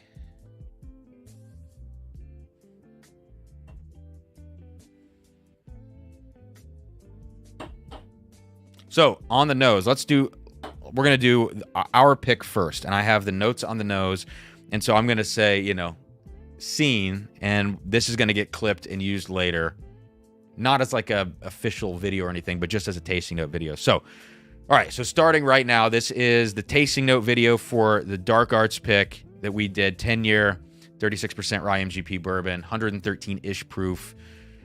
And at the end of this, we will compare it to the Bourbon Junkies double barrel blend and see which one comes out on top. We're going to start with ours. So, here we go. Ron says, "Dude, you absolutely care." Maybe. Okay, so on the nose for ours, to me, it smells a little more Kentucky than I'm used to for a 10-year MGP bourbon to smell. This is like rich cream soda, a little bit of an almond nuttiness to it, not like peanut, but MGP sometimes gets that almond nuttiness. It's a slightly brighter nose, so very caramel driven, rich vanilla, cream soda, and yeah, you might even say creme brulee on this. And it has that funkiness that some MGP barrels develop. When you start going down that root beer rabbit hole, this isn't quite root beer. It's more of like a cream soda funkiness. I don't know if that makes sense. If you want a reference for this, Old Louisville Batch 1 is a whiskey that has this note. Yeah, now there's also kind of like this nougat or cocoa powder thing going on in here too. I'm the other Ken. You guys are funny. But one thing I can't wrap my head around about this Dark Arts pick, this MGP bourbon, is how caramel forward it is. And I know that's so generic to say, but most of the time MGP is like fruitier to me, or more cinnamon forward, or a little more herbal. There are these, dark fruit, cinnamon, herbal. These are things you could get on some of their bourbons. But like a distinct caramel sauce note is not something I'm used to. All right. Now, real quick, before I taste it, let's jump into the nose of the Junkies. Now, the nose on this is great. This is fresh, dark fruit. That's all it is. So these could not be more different on the nose. Ours has a lot more vanilla to it. And again, like I said, like more classic Kentucky type notes, which is strange. But the vanilla really stands out for me. And kind of this, a little bit of leather tobacco too. That is what stands out about ours. And then the Junkies, a little bit of this herbaceousness, and the dark fruit notes are so fresh and so nice. So let's go ahead and taste our Dark Arts pick now. I'll try to keep up. We've only got half an ounce to work with.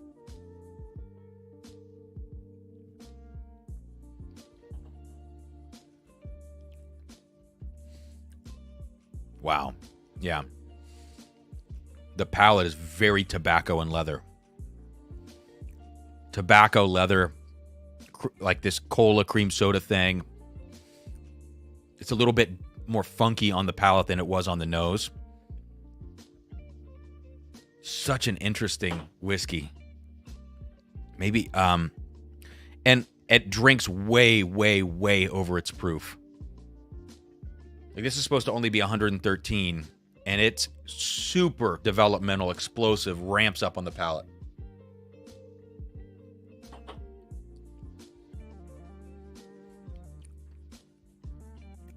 Yeah, it comes in waves.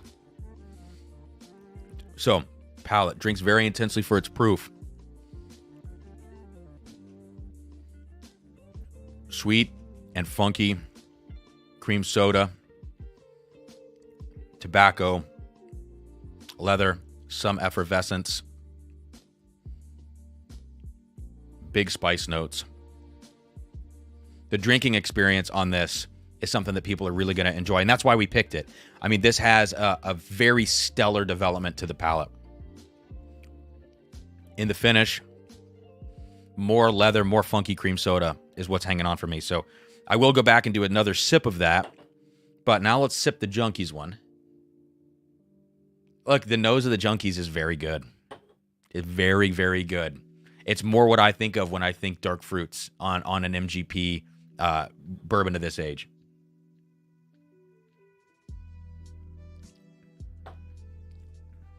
The palate, you know, again, I still think it kind of misses the mid palate. It's a little soft there. Hangs around the sides and a little bit in the back of my tongue. But it doesn't necessarily ramp up. It's just super crushable. I think that's how Dan referred to it as well. Totally agree. And the finish for theirs, flavor-wise, has a little similarity to ours, which is that kind of slightly funky thing. You know, sarsaparilla, kind of funky cream soda root beer thing, and that kind of tobacco. They have a little bit of that on the finish. Not quite as pronounced as ours, because ours has a little bit more spice on it in the finish, which allows those notes to hang around longer. Like, actually quite a bit longer, I would say. So this is interesting. I think people, if anybody gets ours and compares it to the Junkies, it'll be really cool to see what that comparison looks like and what people value in the whiskey more, you know? Whether it's the nose, the palate, the development, the finish, whatever. Jay, Cam knows the BJ pick is better. I like the nose on the Junkies pick. I really do.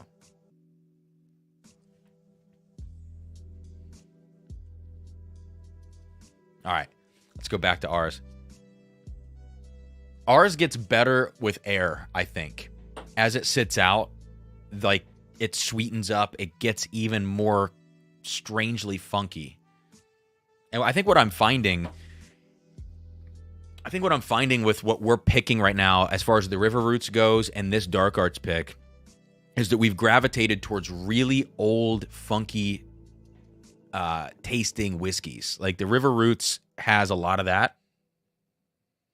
I mean, there's some relationship between those notes. The River Roots is darker, though, and higher proof.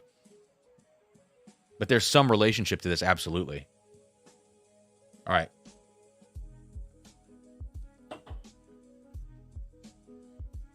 Yeah. I do like the palate development on this whiskey. A lot. So, off profile, 1,000,000% for an MGP product. But great. Jesse says, I'll be honest, and I'm getting this chocolate thing now. I think I mentioned earlier maybe something chocolatey. Let me see if I had it in my notes. Anything like that. Oh, nougat. That's what I said, nougat. Yeah. So, we'll do one final sip. The Junkie's nose is good. The Junkie's nose on that whiskey is very good.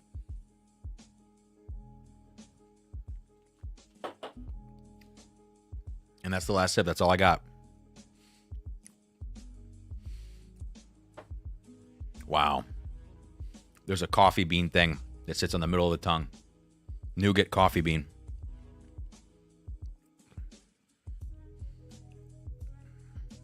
Nougat / coffee bean bitter sweetness sits on the middle of the tongue. Finish, leather, funky cream soda,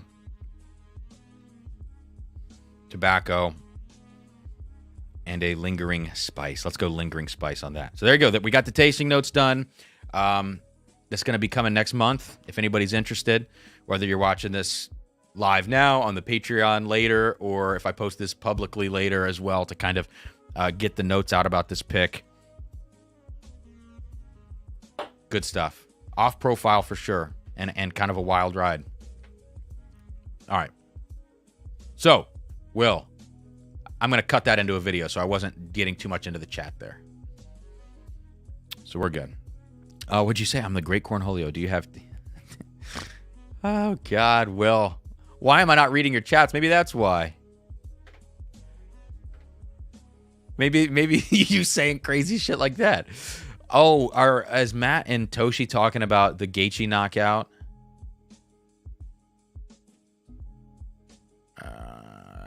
Where's Toshi? Yes, Toshi said I was losing it when Holloway knocked Gaethje out at 300. That was such a good moment to see. Oh. Toshi, Cam, I'm thinking I might go to the Sphere UFC fight later this year. Having grown up in Hawaii, Holloway has been my favorite fighter for a long time, and Topuria mentioned fighting Max. That I would love to see Topuria and Max in the Sphere. Dude, by the way, can we just talk about the fucking spinning back kick? Holloway onto Gaethje's nose and breaking his nose the way he did. That was one of the most brutal kicks. And like the way he stumbled backwards afterwards. Oh my God, man. That was so insane. So insane. Mike says, tasting the... Mike, I'm telling you, man, the nose on their pick is great, though. Like, this is the kind of nose I wanted, that dark fruit. But when it comes down... And you know what? This has a note to it. The Junkies pick has a note that the Sealbox, actually, their double barrel blend has. Which is this tinge of Ambarana... like, Ambarana cinnamon spice or something. It's just a smidge in the background. And the Sealbox had this too. I don't think ours has that note. No. It's the empty glass, but... Brandon, yeah, that did change the whole fight. I mean, I would be curious to know what would happen in that fight if that hadn't happened, you know? Because he had a hard time... I think for the next round and a half, 2 rounds, he was really having a hard time. I think he kind of came to when they got his nose under control. I think he kind of got used to it there for a second, but he was still getting, beat up. Yeah, Toshi, Gaethje is like the toughest dude in the UFC. Amazing. Okay, so we got the dark arts done, and now we're going to drink some 50-year Armagnac. Holy shit. Let's get this in a worthy glass.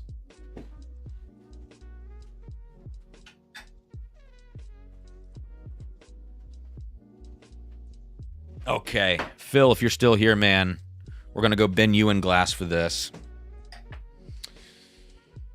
And, let me see. My mom texted me, don't drink too much. Okay, I've got these pictures that he sent over here about this, so I can read you guys some of what they say about it. So this is a little detour before we continue on with whiskey for the night. We're an hour and 40 in. We're going to be going for longer than 2 hours. We can do the giveaway, though, first. So we can do the giveaway at 11 Eastern. So 16 minutes. So if anybody else wants to throw in some super chats for the giveaway, just a quick reminder. This is probably the last reminder. 2 bottles tonight. 1 first place winner, or the first one on the randomizer, will get this 4 Roses gift shop pick. Tier 6 OESK, 9 years 4 months, 126.4 proof, or 63.2% ABV. And the second person on the randomizer will get the Pursuit Series episode 63 Cherry Coke Bomb that we tasted a second ago. So there we go. And I'll get to all of those in a second. I will get Henry in here. Let's see. And if I missed anybody in the live chat, please let me know, because I thought I was caught up. Henry, any chance you watch Formula One? If so, unfortunately, I don't, man. I don't know a damn thing about Formula One. So, maybe someone else in the chat has some thoughts on that. I'm going to go half ounce on this for right now. I can smell it already. Wow. Wow. Okay. I mean, the minute that touched the glass, you can smell it. Holy shit. I'm just scrolling up, guys. Make sure. The last one should have been Jeb, maybe. I think Jeb was the last one to send it in the chat. Okay. So sorry about that, Henry. Oh, Phil's still here. Good, good, good. And Russ, $50 super chat, man. Thank you, Russ. Russ is going to be on an Air France flight, it sounds like, on Sunday during our first meeting of the micro batches, the drum circle hang on Zoom for the $50 tier on Patreon. It's going to be a lot of fun. Oh my good, sweet Jesus, this smells fucking amazing. Wow. Okay. Walker says, this 50-year Armagnac is special. I own 4 different batches of the 50. The Isla finish is magical. Yeah, this is cool. Okay, hang on. Let's get these real quick because I want to fully immerse myself in this. Marty, I got you for 2, man. We need to support these channels. It's not cheap to do week in and week out. Cheers. Thank you, dude. I appreciate that, man. JG says, throwing in a spoiler. It is definitely not cheap, but it is fun. I mean, that kind of makes up for it in and of itself, right? Yeah, Lynn, I think these were like 400. Yeah, 450 sounds right for these. Dan with another super chat from the Dan. I doubt Whiskey Tube, the Dan. I doubt Whiskey Tube knows any others. I can't think of a single one, actually. Cheers, dude. I can think of one, but his palate's not very good. So let me read this. There's like this graphic here about this product that says the 4 pillars. Bacta 50 is a rare opportunity to buy time.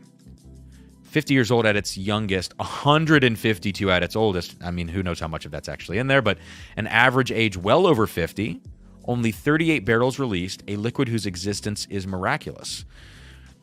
It then says, marrying the best attributes of Armagnac and Scotch, it represents the best of 2 worlds. Bacta 50 is an appreciating asset. Okay, I don't care about that. It's awesome age statement and limited release. Make it a collector's item, blah, blah, blah, blah. There is a message in these bottles of ancient spirit. It is revival. We bring the ancient and overlooked back to life. And then there's a picture from the private cellar of Raj Peter Bacta. 50-year-old brandy, 100% Armagnac, finished in Isla whiskey casks. Vintages from 1868 to 1970. The barrel name is Louis Napoleon. I don't know. Louis Napoleon. The answer's somewhere in the middle. Barrel 19, bottled by date bottled July 9, 2021. Very cool. Okay, let's do this shit.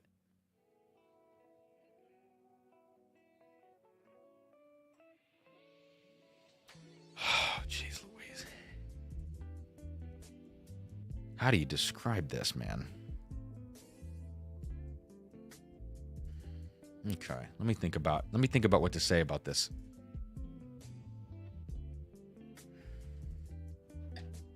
Proof is 45.8%. It has this extremely soft sensation on the nose.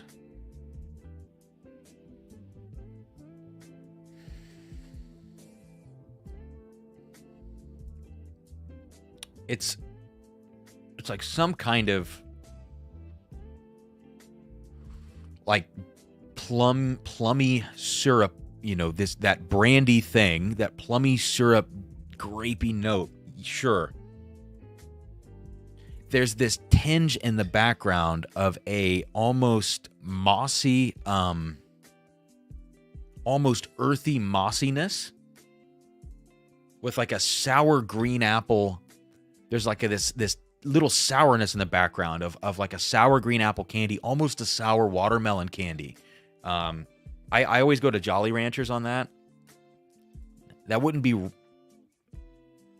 That's kind of what I mean.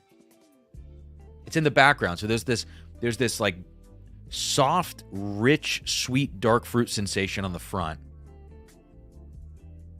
and this in the background. Sour green apple, sour watermelon candy sensation And it feels like, this is going to sound stupid, it feels a little three-dimensional. Like, as I smell it, I feel like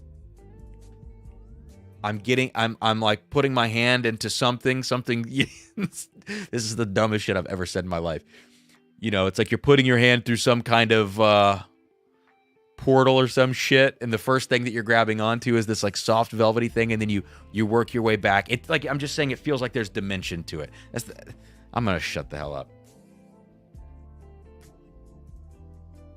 I don't know how to describe this. I just don't know how to describe this. The leather component in here is very interesting too, but this mossy earthiness hanging out with this kind of sour tinge in the background, but this soft, velvety dark fruit up front.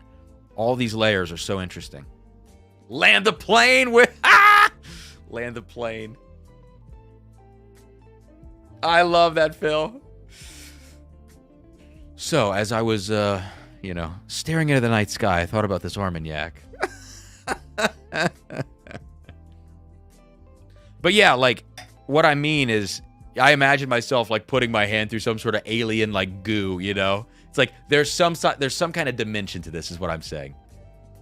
3D tasting notes, Mike. Jay, what the heck are you and Sarah into? It defies a space-time continuum. I'm out. All right, guys, it's been a great night. I'll see you later. I gotta taste this stuff. Oh. Whoa. Whoa. The smoke is crazy. The Isla cask is like a barbecue note. I did not see that coming. Whoa. This is the craziest Armagnac I've ever tasted. I don't know if I love the Armagnac, the Isla finish. It is so... The nose did not key me into what was about to happen on the palate.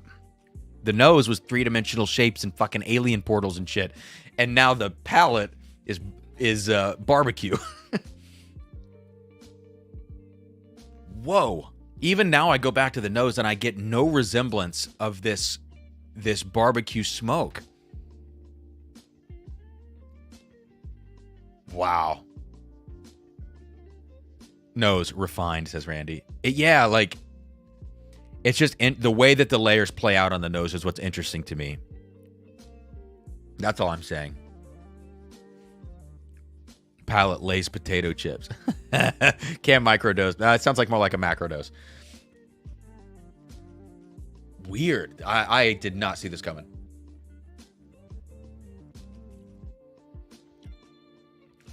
That is so crazy.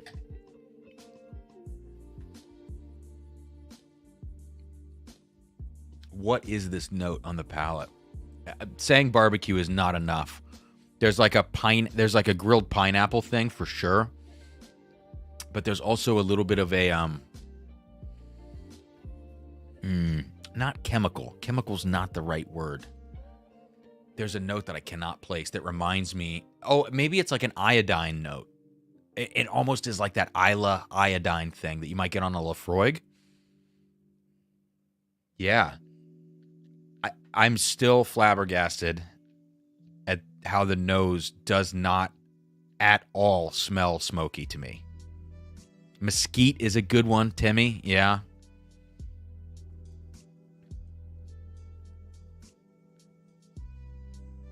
This is wild. I don't know that I love the palate. It's more like...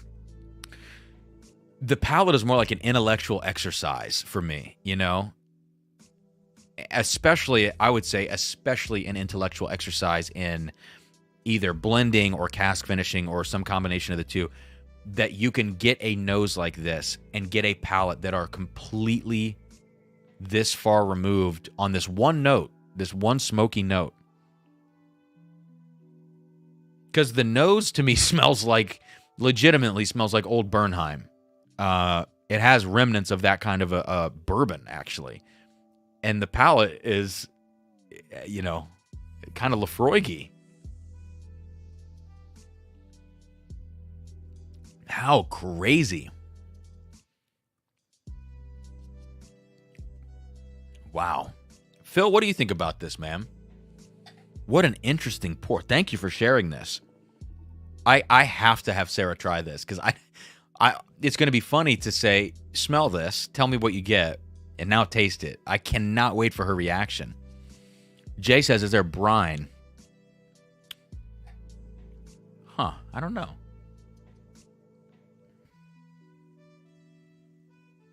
Yeah, and I love Isla Scotch too. Absolutely. I'm not offended by this at all. I just did not expect it. How crazy did it taste like that? There's almost a little Texas whiskey note on the palate too for me. That is interesting, man. Thank you for sharing that. I cannot wait to have Sarah try it. And the other thing that I'd be very curious about is where these casks are sourced from that they're finished in from Isla, and if they have sourced from different distilleries for, what was it, like 38 barrels?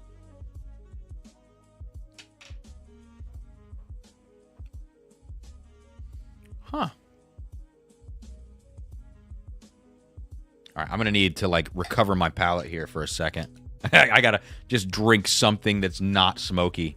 And get back into it. I did not see that level of smoke coming. Len, I don't know that. Andalusia Striker. I don't know that bottle.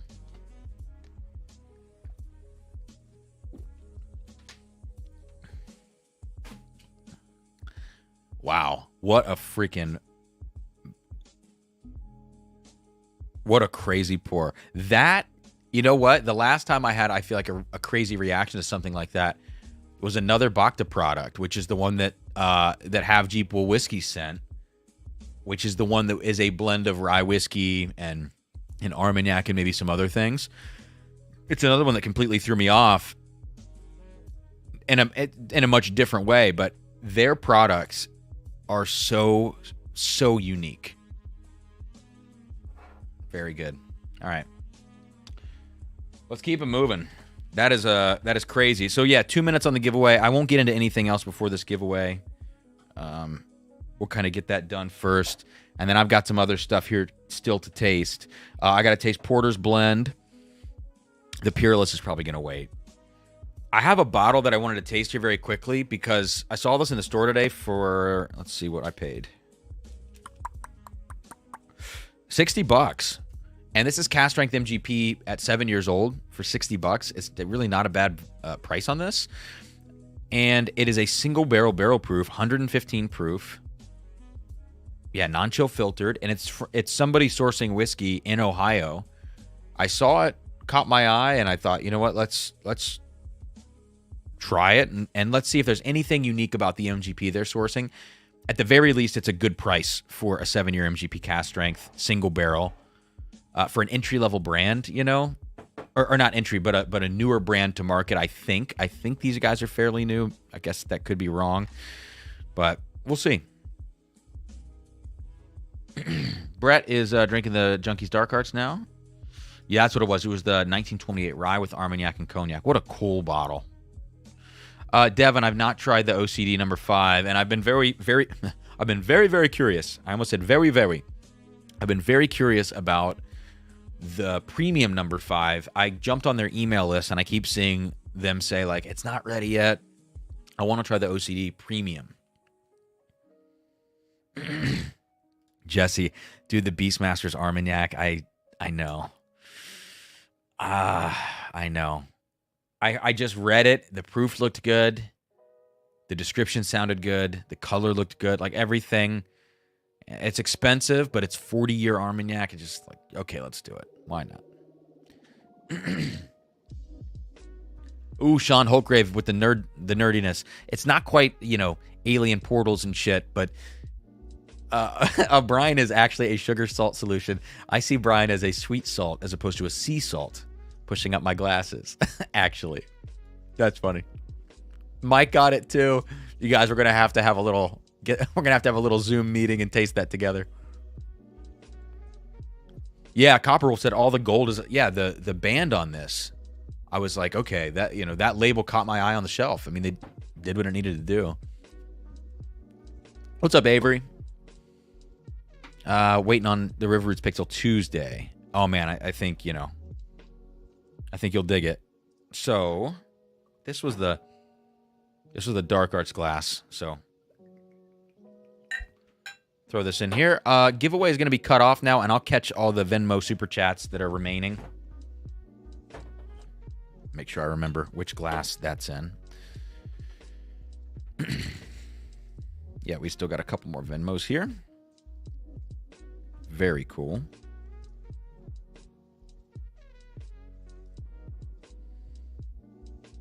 Oh, where do we... I think we left off at Dan. Make sure that's right. Dan, we got Henry Russ. Yep. Cool. So, Brian is next here. Brian with a $20 super chat. So, 4 entries. Gotcha. Says, sipping on your River Roots pick. Loving it. I'm so glad. Thank you, man. I can't tell you how, like, much of a relief it is to hear that people are enjoying it. And I'm waiting to hear some... If anybody has negative feedback or critiques, I want to hear that too, you know. What did or did not come off well about that pick, and obviously future picks too. Guy with a freaking $100 super chat. Thank you, man. I got you in for 20. Says, really enjoying the River Roots pick. Cheers. Awesome. All right. What else? Scott. With other Scott, I think, right? In for 10 entries with a little coffee cup. Thanks, man. Jesse is jumping in for 2 entries. 2 more, I think. I think Jesse may have already jumped in earlier. Yeah. Thanks, man. We've got a couple more. Lance Ortiz in for 2. Says, your River Roots pick is rocking my world. Fuck you. That's what I like. I mean, it just... Thank you for saying that. It feels good to know that it is good stuff. Walker jumped in here for freaking $100 super chat, man. Thank you. Just a tip for a strong live stream tonight. Agreed on almost all your tasting notes and impressions. I have many of the bottles you tasted. Don't want to be entered into the bottle entry.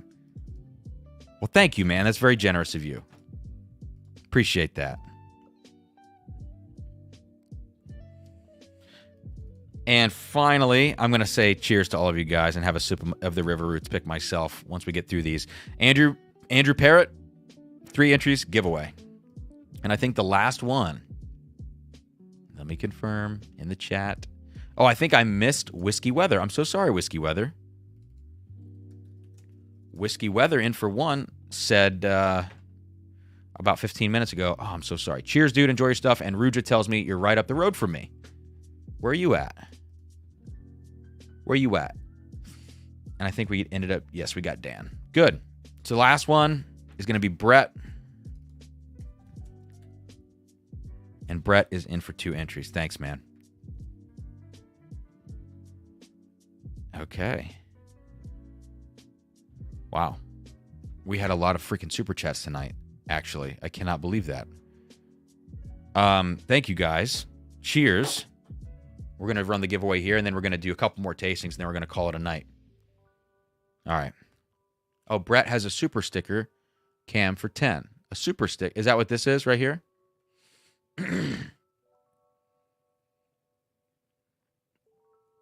I don't have the actual... Oh, my God, the River Roots pick. I don't have the actual YouTube chat up. So I'm not sure. Not exactly sure. If that's doing some animation or something. Dan, do people drink a bunch of different things while watching or stick to one sipper? I'm on my 5th different pour. Wheat penny. That's a good question. I think when I usually watch live streams, I'm jumping around on different stuff and or playing online poker now, which is my new addiction. Oh God. Not for money, but I'm still learning the ropes. But I get obsessive about stuff, and so I'm trying to keep the poker thing at arm's length. Trying to keep it just like a really loose hobby. Len said the gold band looks like a Special Pursuit United. Yeah, I guess it does, huh? Yeah, it does. Huh. Brett says first time, I don't know what I'm doing. Sean's on his 3rd pour. Russ says totally jumping around. Brett, loving the River Roots pick. I found adding a drop of water did something special. Oh, that's interesting. I don't know that I've actually experimented with water. Does anybody... Okay, let me ask you guys this. We'll do the giveaway now. Does anybody get an old cheese note on the river roots, or am I crazy? Every time I say some sort of like aged cheese, people look at me like I'm crazy, but I really feel like there's a cheese note to it.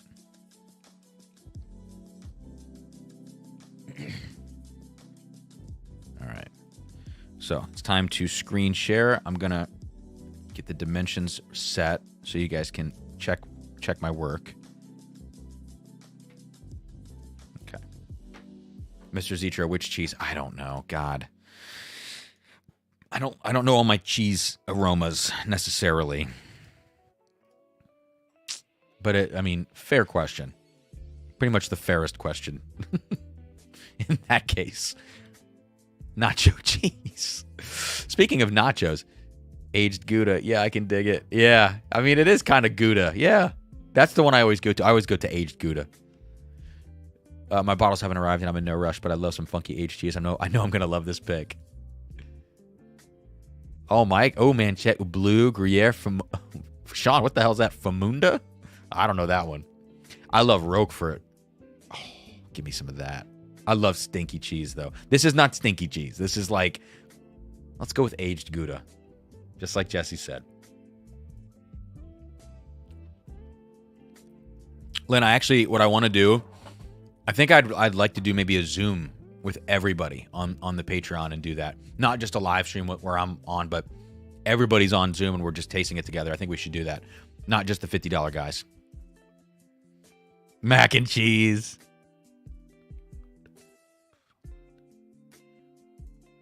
Oh, God. Devin, did I fall? I fell for it, huh?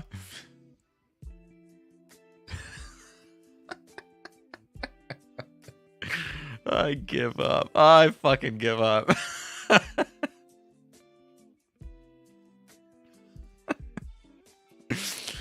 Oh, I hate my life. Okay. Yeah, look at all of us naming all the cheeses. Okay. Let's share this screen. So, as always, name on the left. Let me scroll down and see. Yeah, we're going to have to do two sets. Name on the left, starting with Toshi, and ending, in this case, with Joe. And it's per time you super chatted. So if you super chatted twice, your name will appear twice. And next to your name will be your dollar amount divided by 5, because it's $5 for every entry. So for Toshi, $100 is 20 entries, which he has here. 100 divided by 5, 20. Travis with a $10 super chat with 2 entries, and so on and so forth. And your name populates over here on the right side automatically thanks to Amy Bohm's spreadsheet magic. And so from Toshi down to Joe, guys, go ahead and check your entries. And everyone else, I'll scroll down here in about 60 to 90 seconds.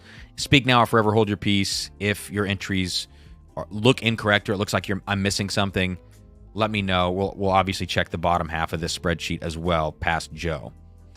And if there are any mistakes, we'll correct it. And there we go. Fromunda.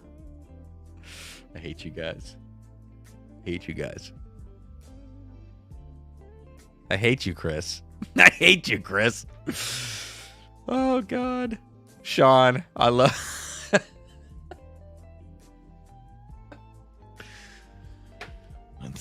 It's going to be a long night. It's been a long night. No, Devin, why are you dictionary.comming this shit in the live chat?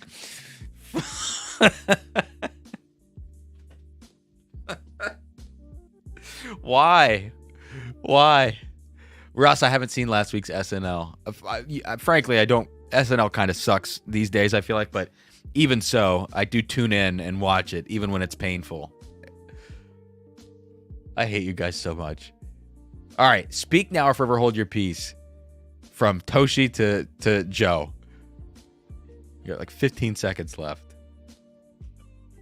Good God.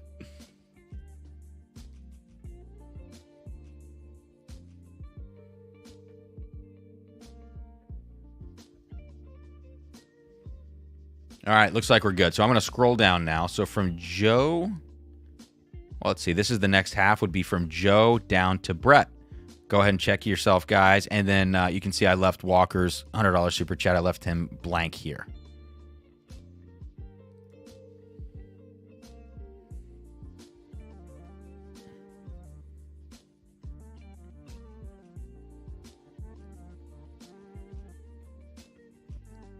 All right.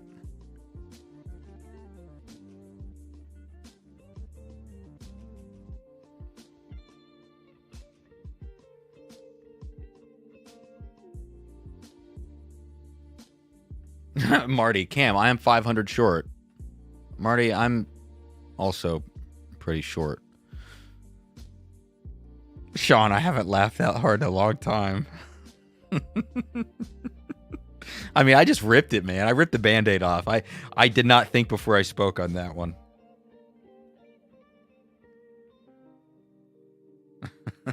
God.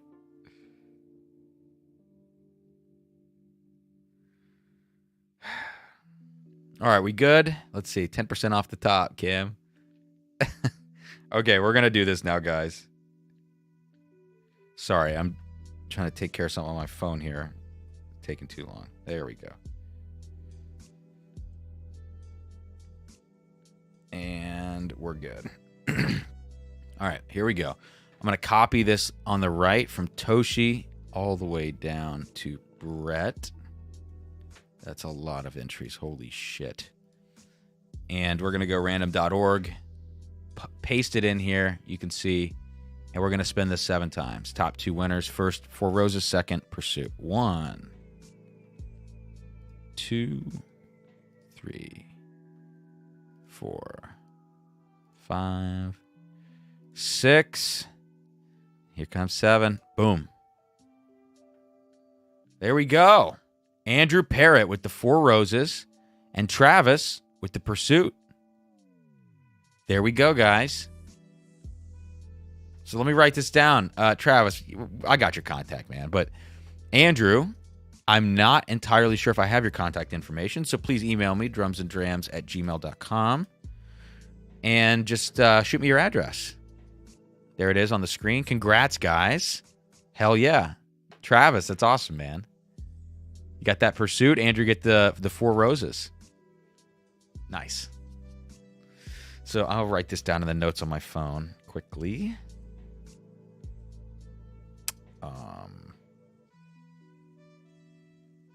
Let's see. We'll do, what is it, April 18?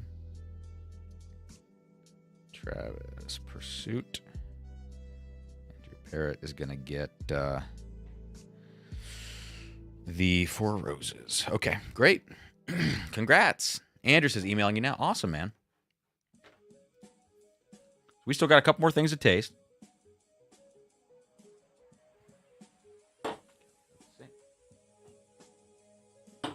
I'll go ahead and get Matt's Barrel King poured out.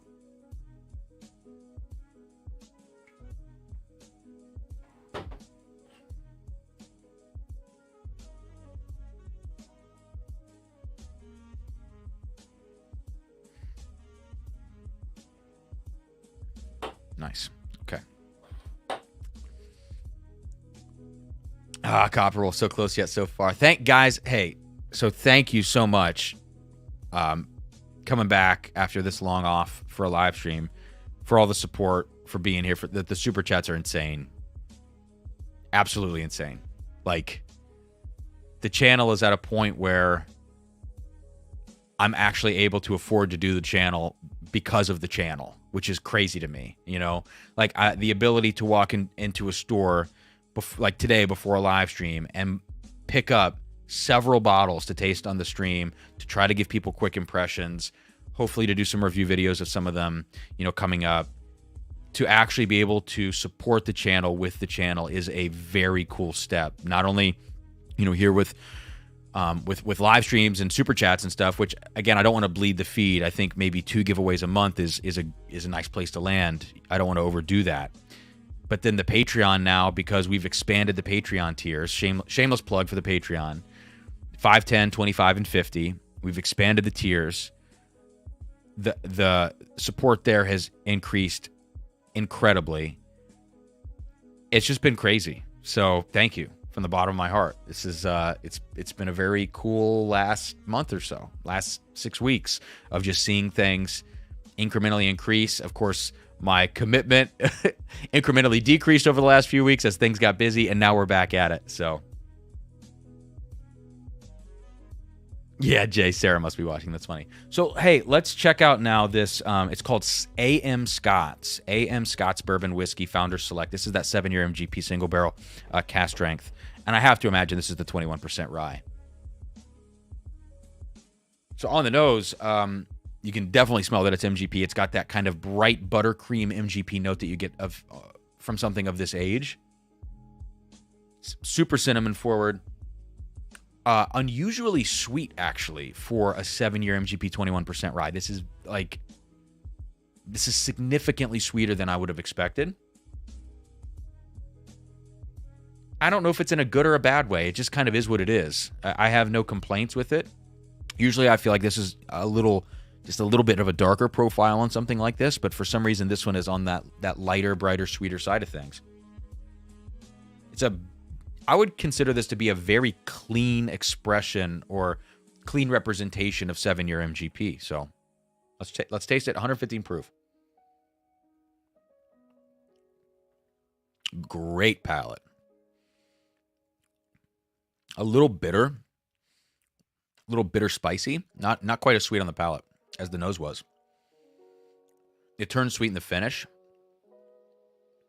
The finish is maybe the best flavor profile part of the experience. The mid palate, front and mid palate, are very intense. This is absolutely not a bad value whatsoever at $60. No. $59.99. I would totally recommend this for anybody that's looking to support local in Ohio, even though this is sourced whiskey. You're looking to support kind of a local or even just within the state distillery. And I don't know these guys. I don't know anything about them. I just saw this on the shelf today. But this is again, single barrel, so take it with a grain of salt. Good product. If you're looking for a 7-year MGP kind of predictably good option, I would say go here. As predictable as single barrels can be. But if this is any representation of the kind of stuff that they're putting out, it's got enough sweet, it's got enough spice, it kind of hits all the boxes for $60. Matt, you're next. I wanted to warm up with MGP to get to you. So now I got, this is Matt's blend. Okay. This is Matt's blend, which is slightly lower proof, 112.2. We just came off of 115. And Matt says 90% of this one is a 9-year. And this is the one, I have the wrap sheet over here.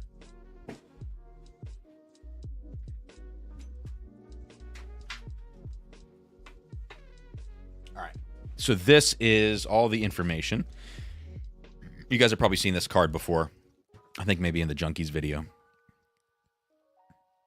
I mean, I don't want to go through all of this because you're not going to remember it all as I go through it. I wouldn't remember it all reading it and putting the card down because there's a lot going on here. But basically the idea is there was a lot of use of Elijah Craig 23 barrels in this blend for very short periods of time, put back together, then some of it put back into these barrels and then taken out and then put back in for various amounts of time, 8, 24, 16 hours at a time. So the idea is a lot of 9-year MGP, some 7 to 8 year, and use of these EC23 barrels. So here we go.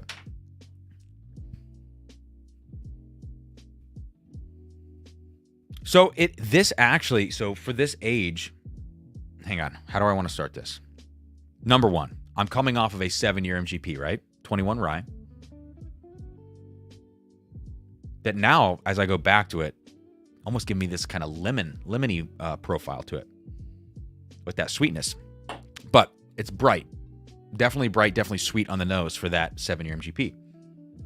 As I move over to the Barrel King, this is much darker, much more concentrated flavors, I guess I should say. It is darker, but it's not like absurdly dark. This is kind of funky tropical fruits on the lighter side. Golden raisin in here. There is kind of this interesting leather note going on, and maybe that's something that came from the EC23 barrels. Yeah. That feels right. Kind of that, the note that I was getting on the other 7-year, which is that kind of brighter buttercream thing that I know typically on MGP products, I would say between 6 to 8 years old. I'm still getting that actually on this blend, which is interesting because a lot of it's 9-year and it was rebarreled. So, yeah, that's interesting to me. It's some combination of a little bit of that, like, that buttercream thing that I talk about on MGP and almost a little bit of a yeastiness, actually, on this one. But a lot going on here. I think what I like about it, especially, is that at 112 proof, which is not a very high proof, there's a lot of flavor concentration for that proof. And so I think, you know, coming off of this 115 is a good data point to go into this and say, wow, this has a lot more flavor. Yes, it is older, of course, but it has a lot more flavor at a lower proof, you know, so doing double duty on that extra flavor. All right, on the palate.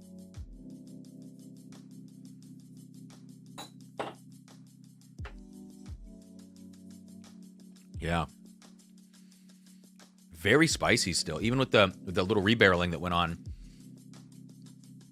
I guess I don't know exactly how that kind of rebarreling would affect the whiskey. In my mind, it would maybe calm the spice and add like a lot of funky oaky notes.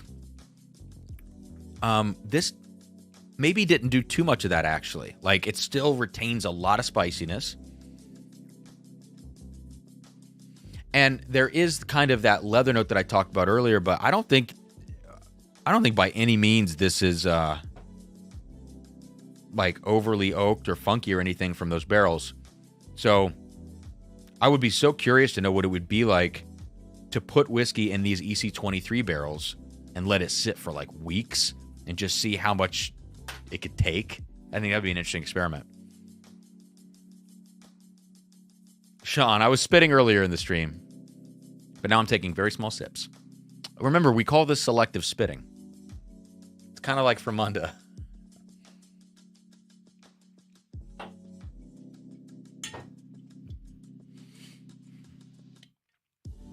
Almost dumped the spit bucket out. Yeah, man. So this is interesting. It's a really interesting bottle. Like, I think the name of the game for this blend, Matt, and you know, this is just my opinion, is subtlety. I think there's a lot of subtlety in this between the finishing barrel, which feels like the impact is subtle but noticeable. The blend itself, like, yeah, I feel like the things that I'm picking up on in here that make this particularly unique are subtle things. They don't hit you over the head with the blend. So to me, it's more of like,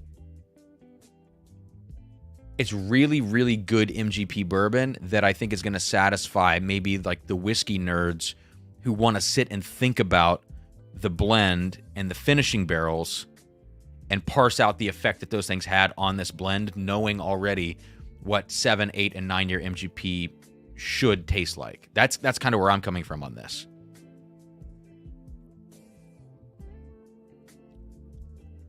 I think it's so interesting, though, that it retained this kind of tropical fruit yeast note on there, too. That's the one thing that's like kind of surprising me about this.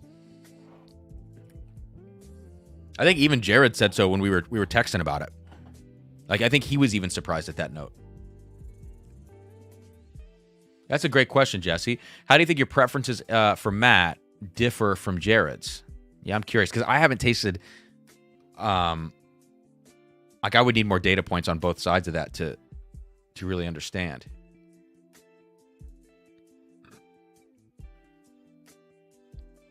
Tropical trail mix. Yeah, for sure. There's literally, like, now that you say that, I'm almost getting a little salted pretzel note in here. Like, Matt, so you know what this reminds me of, kind of, is the dark arts that we just picked in some way, where it's not what I expect. Like, this is not what I expect given the stat sheet. And the dark arts, walking in and doing that pick, is totally not what I expected when I was picking a 10-year 36 rye bourbon.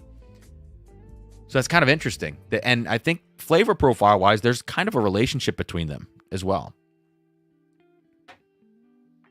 Jesus Christ, Dan. I ain't putting that on the screen. Oh, dear Lord. Oh, God. Okay. The original blend was subtle and soft with hopes that the EC23 barrels would shape the nuances. Well, there you go. That makes perfect sense then.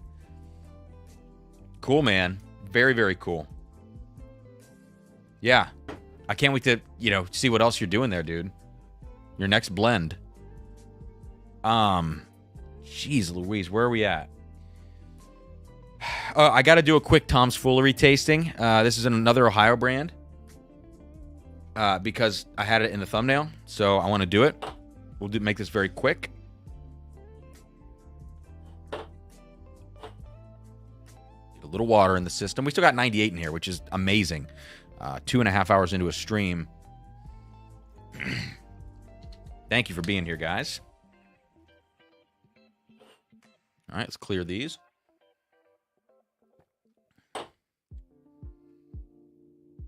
Dude, out of your glass, out of the glass that had the Barrel King blend, Matt, it literally tasted like pineapple juice. It was so tropical with that water in it. Okie dokie. Tom's Foolery.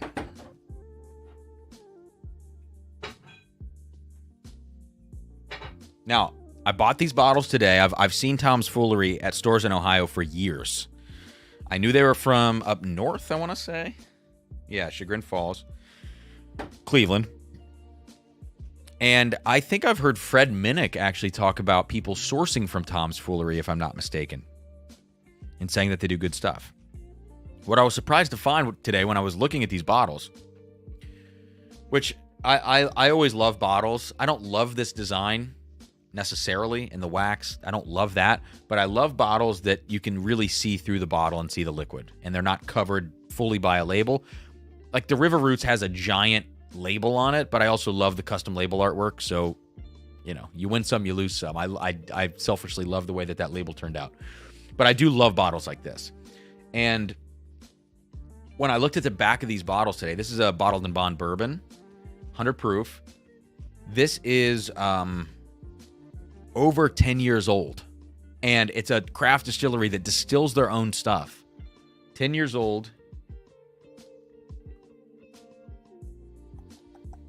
I think they pot distill everything. Yeah. Yep. They pot distill all of this. And so this is it's literally a 10.5-year bourbon at 100 proof from a craft distillery. Like, that's crazy stats to me. So I have to imagine they're using 53-gallon barrels. Yeah. Although I don't know. And then here is a rye that is 90 proof, not bottled and bond. And this rye is 7.5 years old. I mean, these are crazy numbers for a craft distillery. So I did cut the wax earlier, but I haven't tasted these yet.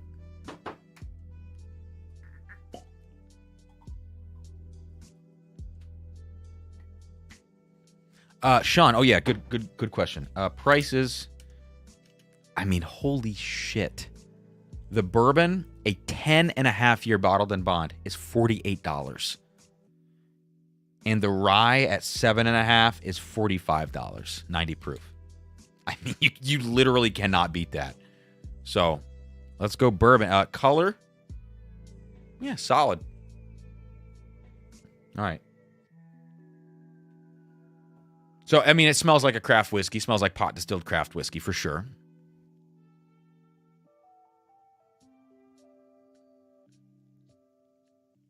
I'm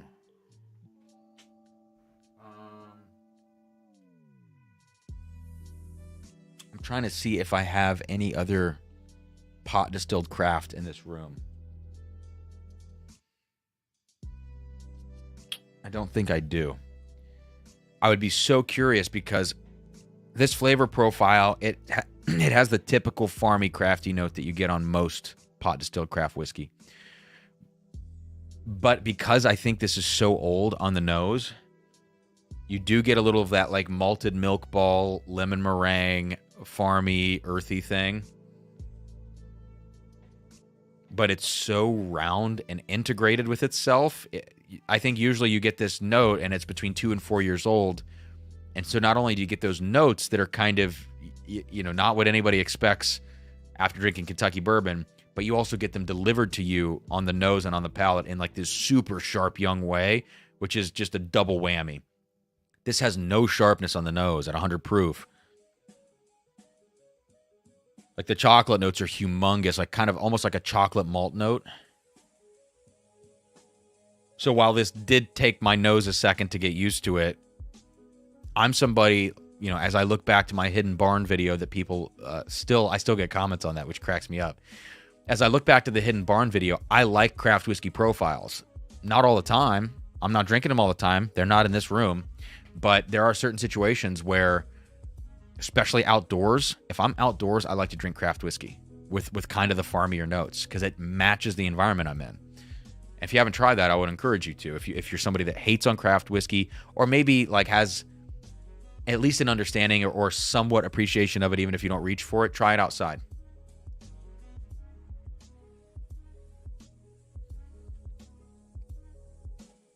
I mean, it's so interesting to see what this amount of age does to a whiskey like this because I've never tasted something like that. You don't lose those weird notes, but the rest of the drinking experience drinks like a great 10-year whiskey. Coffee on the back end, little grassy note in the mid palate. I don't love that. But all in all, this is $48. So if you like that craft whiskey profile and you're in Ohio, I don't know where these guys get distributed, this is probably going to be for a lot of people,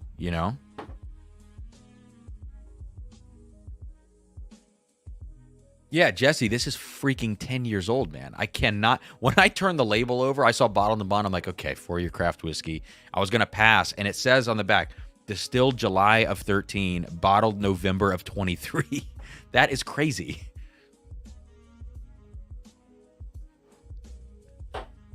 Crazy. All right, I'm very curious about the rye. I'm sure the rye is going to have some of the same crafty notes. 7.5 years.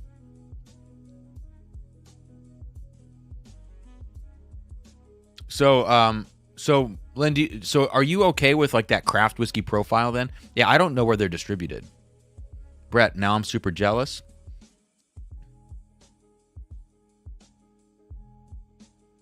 Oh, what's going on here? What are you guys talking about?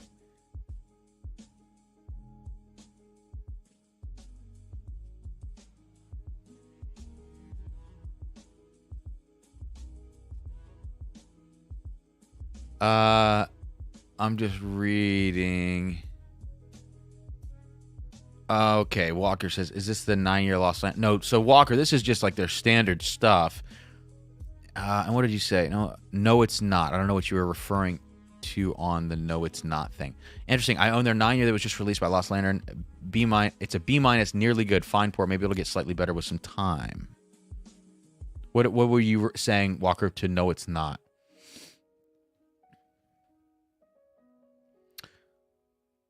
Yeah, Brett, we're gonna get to that. We're gonna get to that hazmat stag here at the end. Oh wow.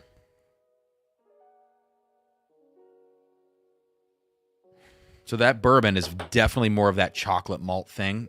I don't know if there's any malt in this. I don't know the mash bill, but I'm just referring to the flavor profile of chocolate malt, right? The rye. It's more lemon on this rye, and the chocolate is not as... I would say the chocolate on the bourbon is like a Hershey's Kiss. Yeah, it literally smells like a Hershey's Kiss. And the chocolate note on the rye smells like Swiss Miss powder. So it's a little bit less concentrated, a little more sweet and airy. Oh, he was saying it's not a Lost Lantern. I gotcha. So Lost Lantern picks from them, which is, okay, that's interesting. Because I think maybe that's how, I wondered like how Fred knew these guys, and maybe it's because people are sourcing their stuff or picking, I mean.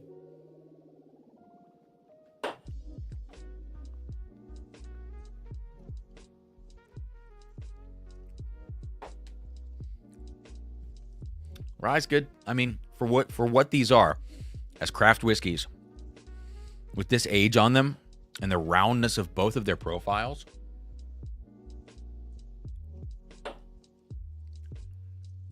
it's really good.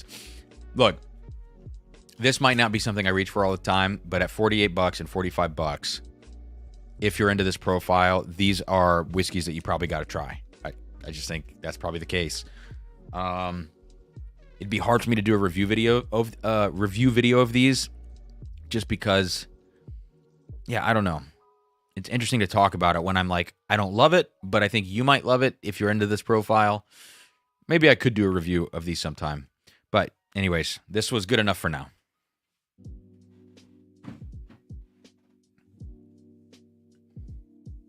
And I think the only thing left... is the Hazmat Stagg Jr. I think. No, it's not. No, it's not. God bless America. Let me give you guys a whiskey recommendation.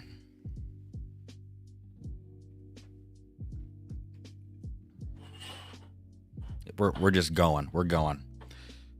We're deep.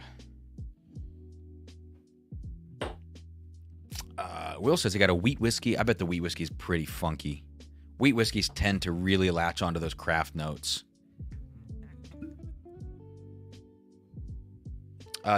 Devin says Breaking Bourbon spoke highly of Lost Lantern's release of Tom's Foolery. Yeah, okay. I mean, I believe it.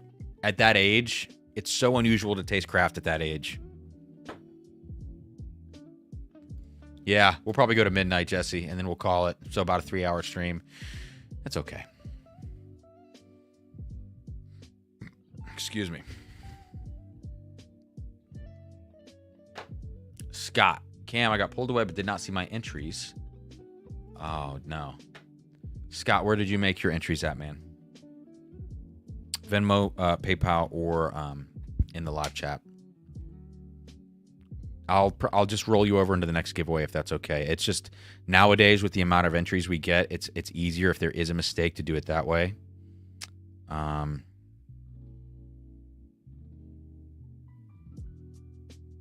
Damn it. Yeah, I see it. It's in the PayPal. Sorry, man. I totally missed that. $15, 3 entries. I'm going to write this down. I'll get it on the next one. I'm so sorry about that, man. Well, and I'll give you 4 entries for my screw up. I'll give you an extra entry there next week. It'll probably be in 2 weeks for the River Roots bottle. We're going to give away and some samples as well.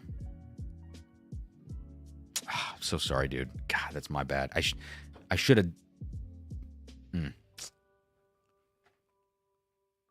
Okay. You need a mod for your live streams to help you. Either way, I mean, that was a PayPal chat. There's nothing... That was totally on me.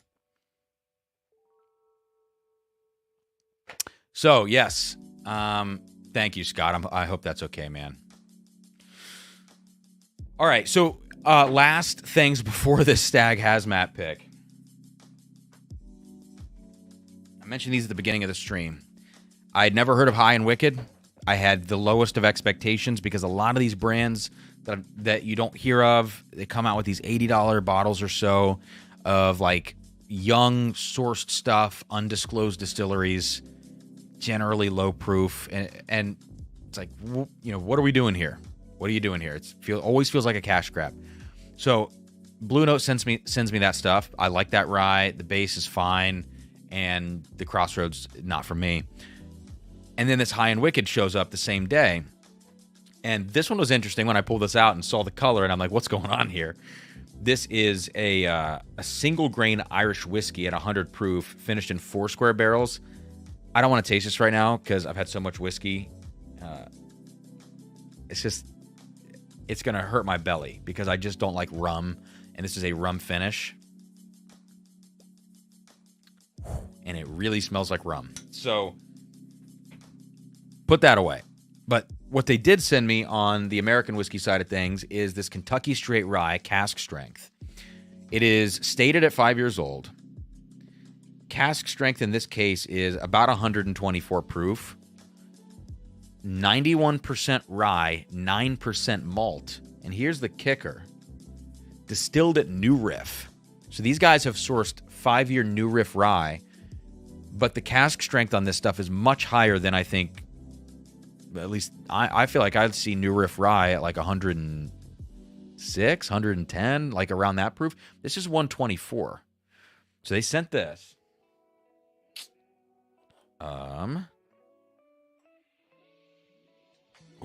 What is this in this glass? I don't know what I'm even smelling at this point. Did I pour some of this already? I don't know. Whatever that is, I don't know what that was. It was probably this. I probably already poured it. But I'm going to pour it again to be safe. We got this. And so this is the New Riff sourced 5-year rye.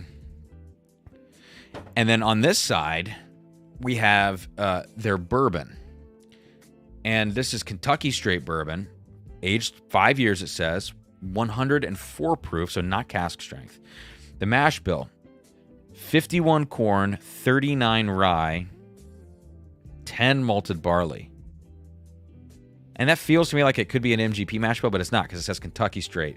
So maybe this is like Bardstown distillate. I don't know. I have no idea. And it doesn't give the distillery, whereas the rye explicitly said New Riff. So let's start with the bourbon, all right?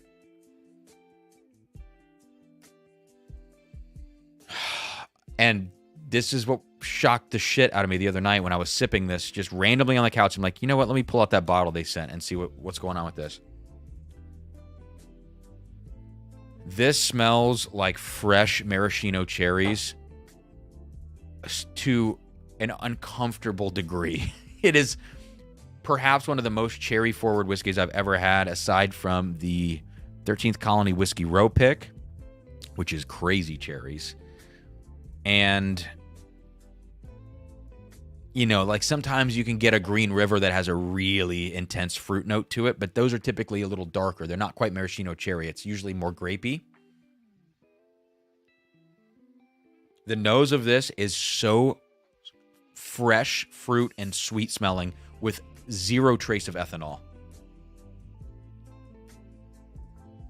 And vanilla. It's just cherries and vanilla. But it's not like that cherry Coke thing from the Pursuit, which is kind of a little darker and more syrupy.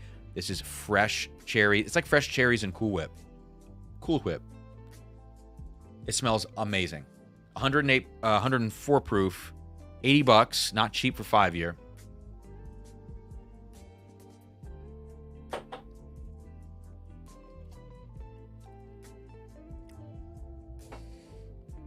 And leather on the palate with the cherries and the Cool Whip.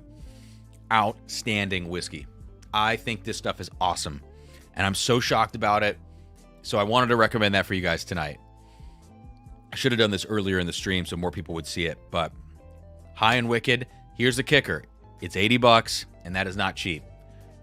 My curiosity is they release a cask strength of this every once in a while. I would be so curious to taste that cask strength because at this proof, there's almost zero ethanol on this pour at 104, and it's only 5 years old. It's almost entirely flavor. So the cask strength could just be a super hot mess because it's young and it needed the water, or it could take this to the next level and be amazing. So I've got to get a cask strength of that.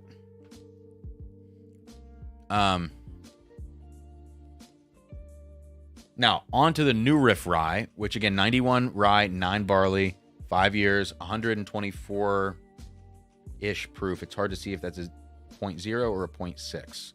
So, around 124.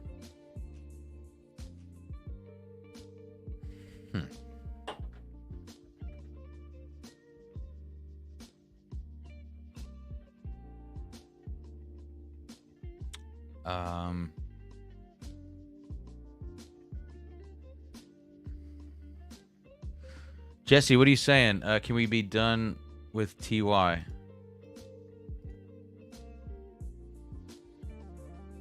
What is that?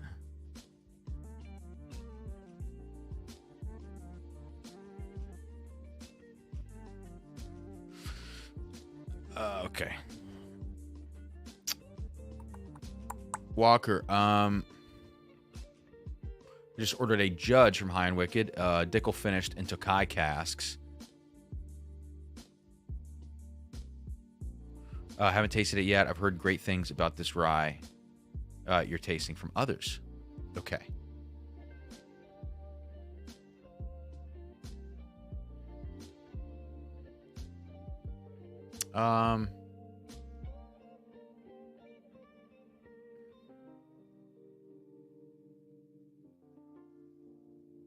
Jesse, what are you talking about? I have no idea what I'm trying to look in the chat and see what's going on, if there's something I missed. Okay, anyways, sorry. I'm just staring at the screen aimlessly. Okay.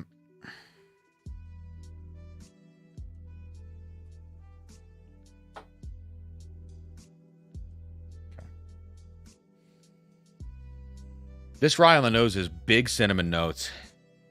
It's a little bit of a thinner cinnamon profile. So it's got heat, it's got intensity, proof, but the actual profile itself is a little thinner with that cinnamon note being the most forward thing on it. There's something a bit crafty about this. Even though it's New Riff, which I don't really associate with craft whiskey notes, there's a tinge of something on this that reminds me of a craft whiskey.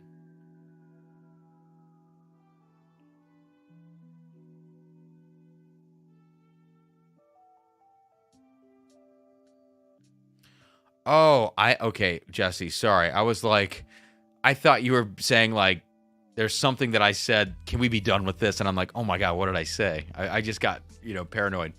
So you're saying, can we be done with the NDAs keeping folks from listening to the distillery? Scotch distilleries have no issue with it. Why should American? I know, it pisses me off. Sorry about that. I was like, oh my God, I hope I didn't offend somebody. All right, so yeah, this New Riff rye, it's just a lot of cinnamon and a lot of mint notes on it, and it's all kind of on a thinner, like there's not heft behind it at all. In fact, in some ways, to my memory, it reminds me of the Pursuit. With a little added dimension, maybe. Kinda. Yeah, Walker, man, this kind of reminds me of the New Riff sherry finish. There's something else going on with the New Riff that maybe at least differentiates it. I don't know if it makes it better.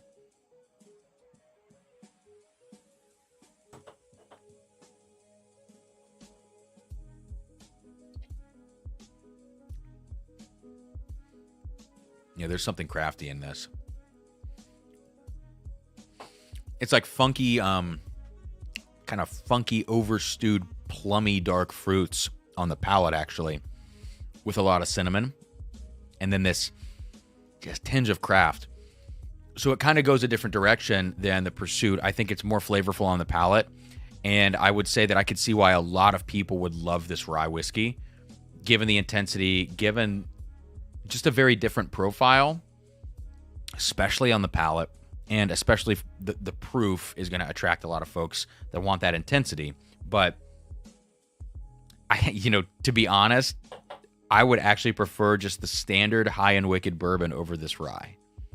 I know it's lower proof. It's super fresh and sweet and bright.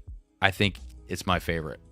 So my recommendation, try the cask strength rye. Give it a try if you can before you snag it. This High and Wicked, if you're in the market for an $80 bottle that really should probably be priced about $55, but you have no problem paying the $80, I think this is a really, really cool pour. I do. Okay. Walker says, I will hate it. I misspoke. The Maraschino Cherry High and Wicked is what I heard good things about. Okay. Not the rye. But I hate that pursuit. So it won't be for me. You know, the maraschino cherry thing with this bourbon, I hope I can find out where this bourbon is sourced from and just keep an eye on wherever that is and wait for that distillate to get a little bit older because it's freakishly good. It's a totally different take on Kentucky bourbon. It's so... It is just maraschino cherries and Cool Whip, which is so strange. And at 5 years old, it makes sense. Like, what does that profile turn into at 8 to 10 years? I really don't know. But Joe says, I'll stick to buying New Riff Rye directly from the source. Yeah, and I wonder if like this is an experimental mash bill, or maybe it's not. Maybe it's the same one they always use. But the fact that the barrels are so much higher proof is peculiar to me. All right, Phil. Thanks, man. Dude, thank you for letting me taste that Armagnac. I the next time I sit down with Sarah, I cannot wait to have her try that. I cannot wait. Cheers, dude. Cool Whip. Cool Whip. I had Sarah taste this high and wick, and she was like, holy shit. She goes, how old is that? I'm like, 5 years old. She's like, no way. Tennessee Pursuit. Yeah, the Pursuit is Tennessee Distilling Company. I did know that. The Columbia, Tennessee on the label. Brett, random, but decided to revisit my Balcones 15-year anniversary bottle. Had a wicked sulfur note on it last time. Wanting to see if that has mellowed.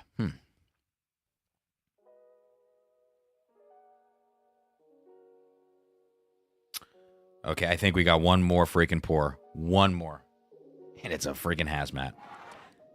So let's do it.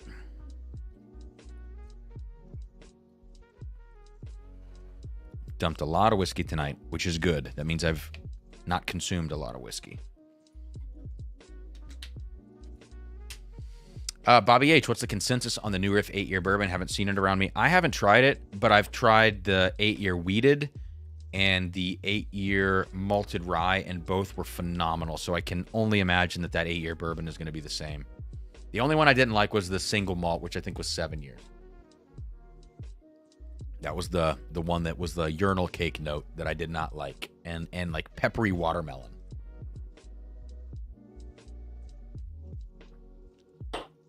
All right, it's freaking hazmat stag time.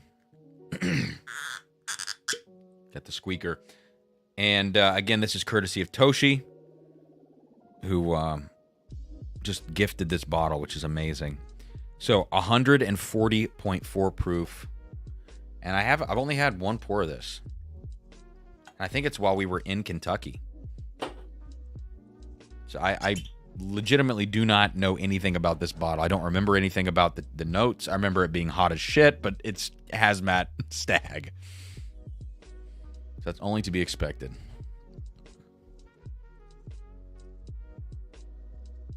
Let's see.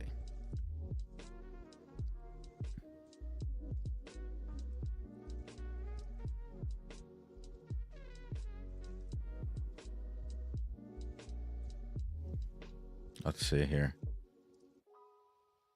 So you guys were talking. It looks like in the Discord, people were talking about the River Roots pick. Looks like Joe did a flight, and the River Roots came out on top over some old Carters, which is cool. Awesome. Awesome, awesome, awesome. Okay. Avery, what store pick is the Stag? Bounty Hunter. Barrel 61. Established the same year I was established, 1994.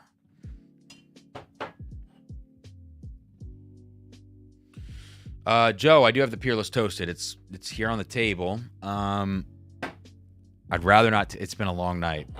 Not 8 a.m. I got a 10 a.m. rehearsal in the morning, which I feel fine for. I'm gonna go eat a little bit of food after this and take a shower and go to bed. But I'm just kind of like, it's not a drunkenness thing. It's just sometimes you can taste so much whiskey, you get physically exhausted from it. I'm having that sensation a little bit right now, so this is definitely the last one. But the Peerless Toasted, I'm going to review this. I'm going to do a review video where I take the Peerless Toasted, the High Rye, and the Double Oak, and I focus on the Toasted, but then taste the other two as well to kind of put them in some sort of context. Walker, Bounty Hunter is expensive. He's had some hits and misses with his picks. I think he's out of NorCal. Okay. Yeah, and that makes sense. Toshi's up there in the Bay Area.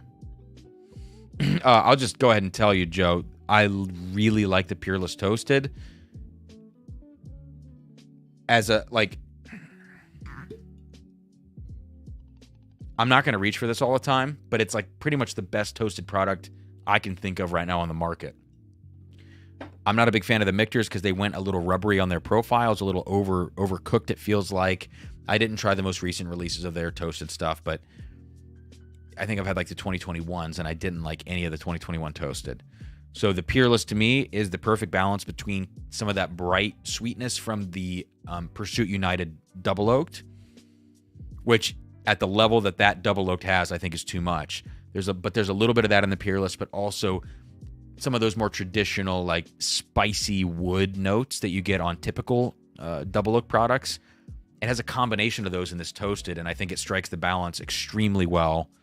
So I really like that stuff.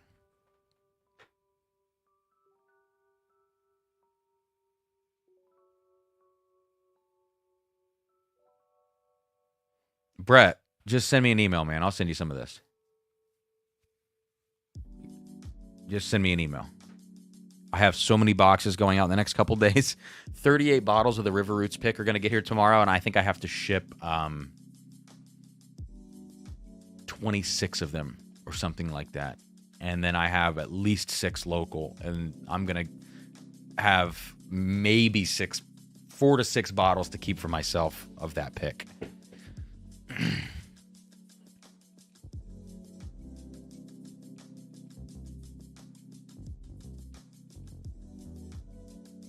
Yeah, Brett, just text me or email me, man. I can send you a sample. If you want it, not just a 1 ounce, I can send you a couple ounces of it so you can try it. All right. So after a night full of drinking whiskey, going to this hazmat, it's hot, but it's not overly hot for me right now. That could change when I get it on the palate. But yeah, great bubble gum for sure. Because there's so much alcohol in this, I'm not getting any barrel char bitterness, which is typically a facet of, Stagg Juniors that I pick up on. They often will have this little bit of this bitter tinge on the finish in particular, and also on the nose. This doesn't really have that. But I would say it's a lot of kind of toasty wood, great bubble gum, fiery cinnamon kind of notes on this.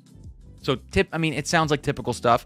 To me, it's like you take a Stagg Junior batch and you just crank the crap out of it up to 11, and you got this.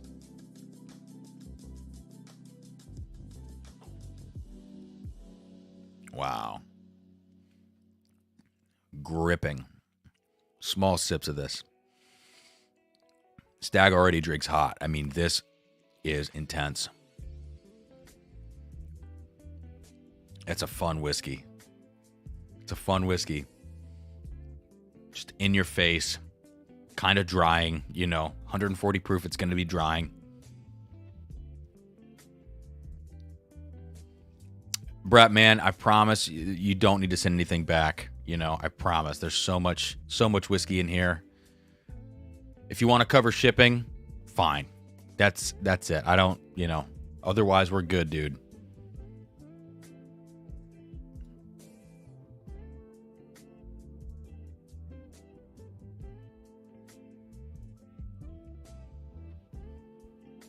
Wow, Toshi.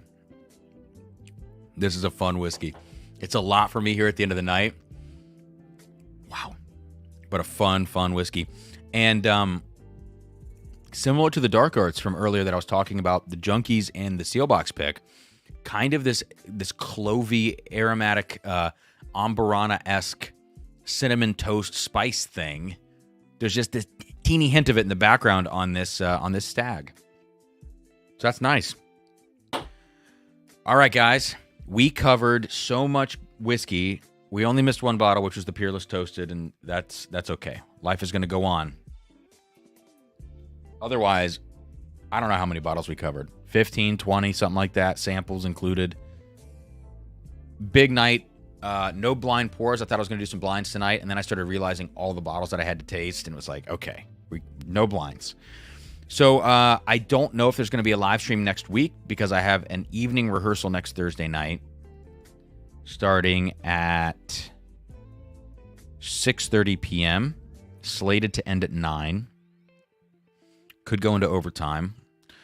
So I can't definitively say if there's going to be a stream next week. I would probably guess there's not, because every evening next week from Monday through Sunday I am booked, unfortunately.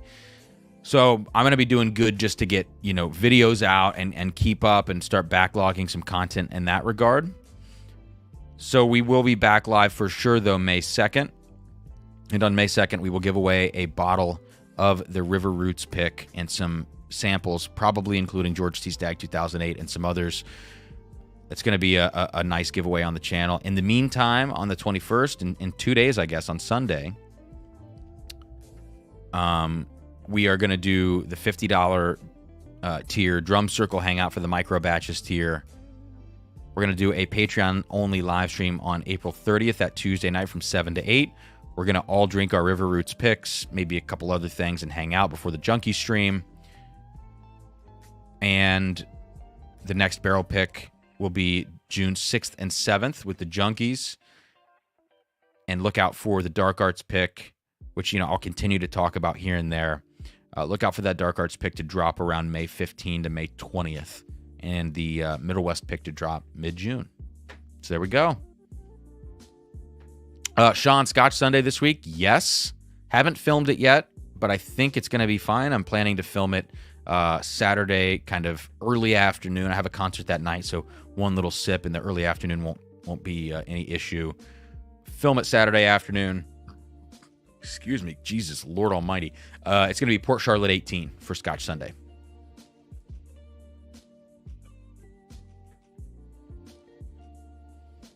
Oh, Brett, Octomore 14s. I think I have a few samples, actually, maybe.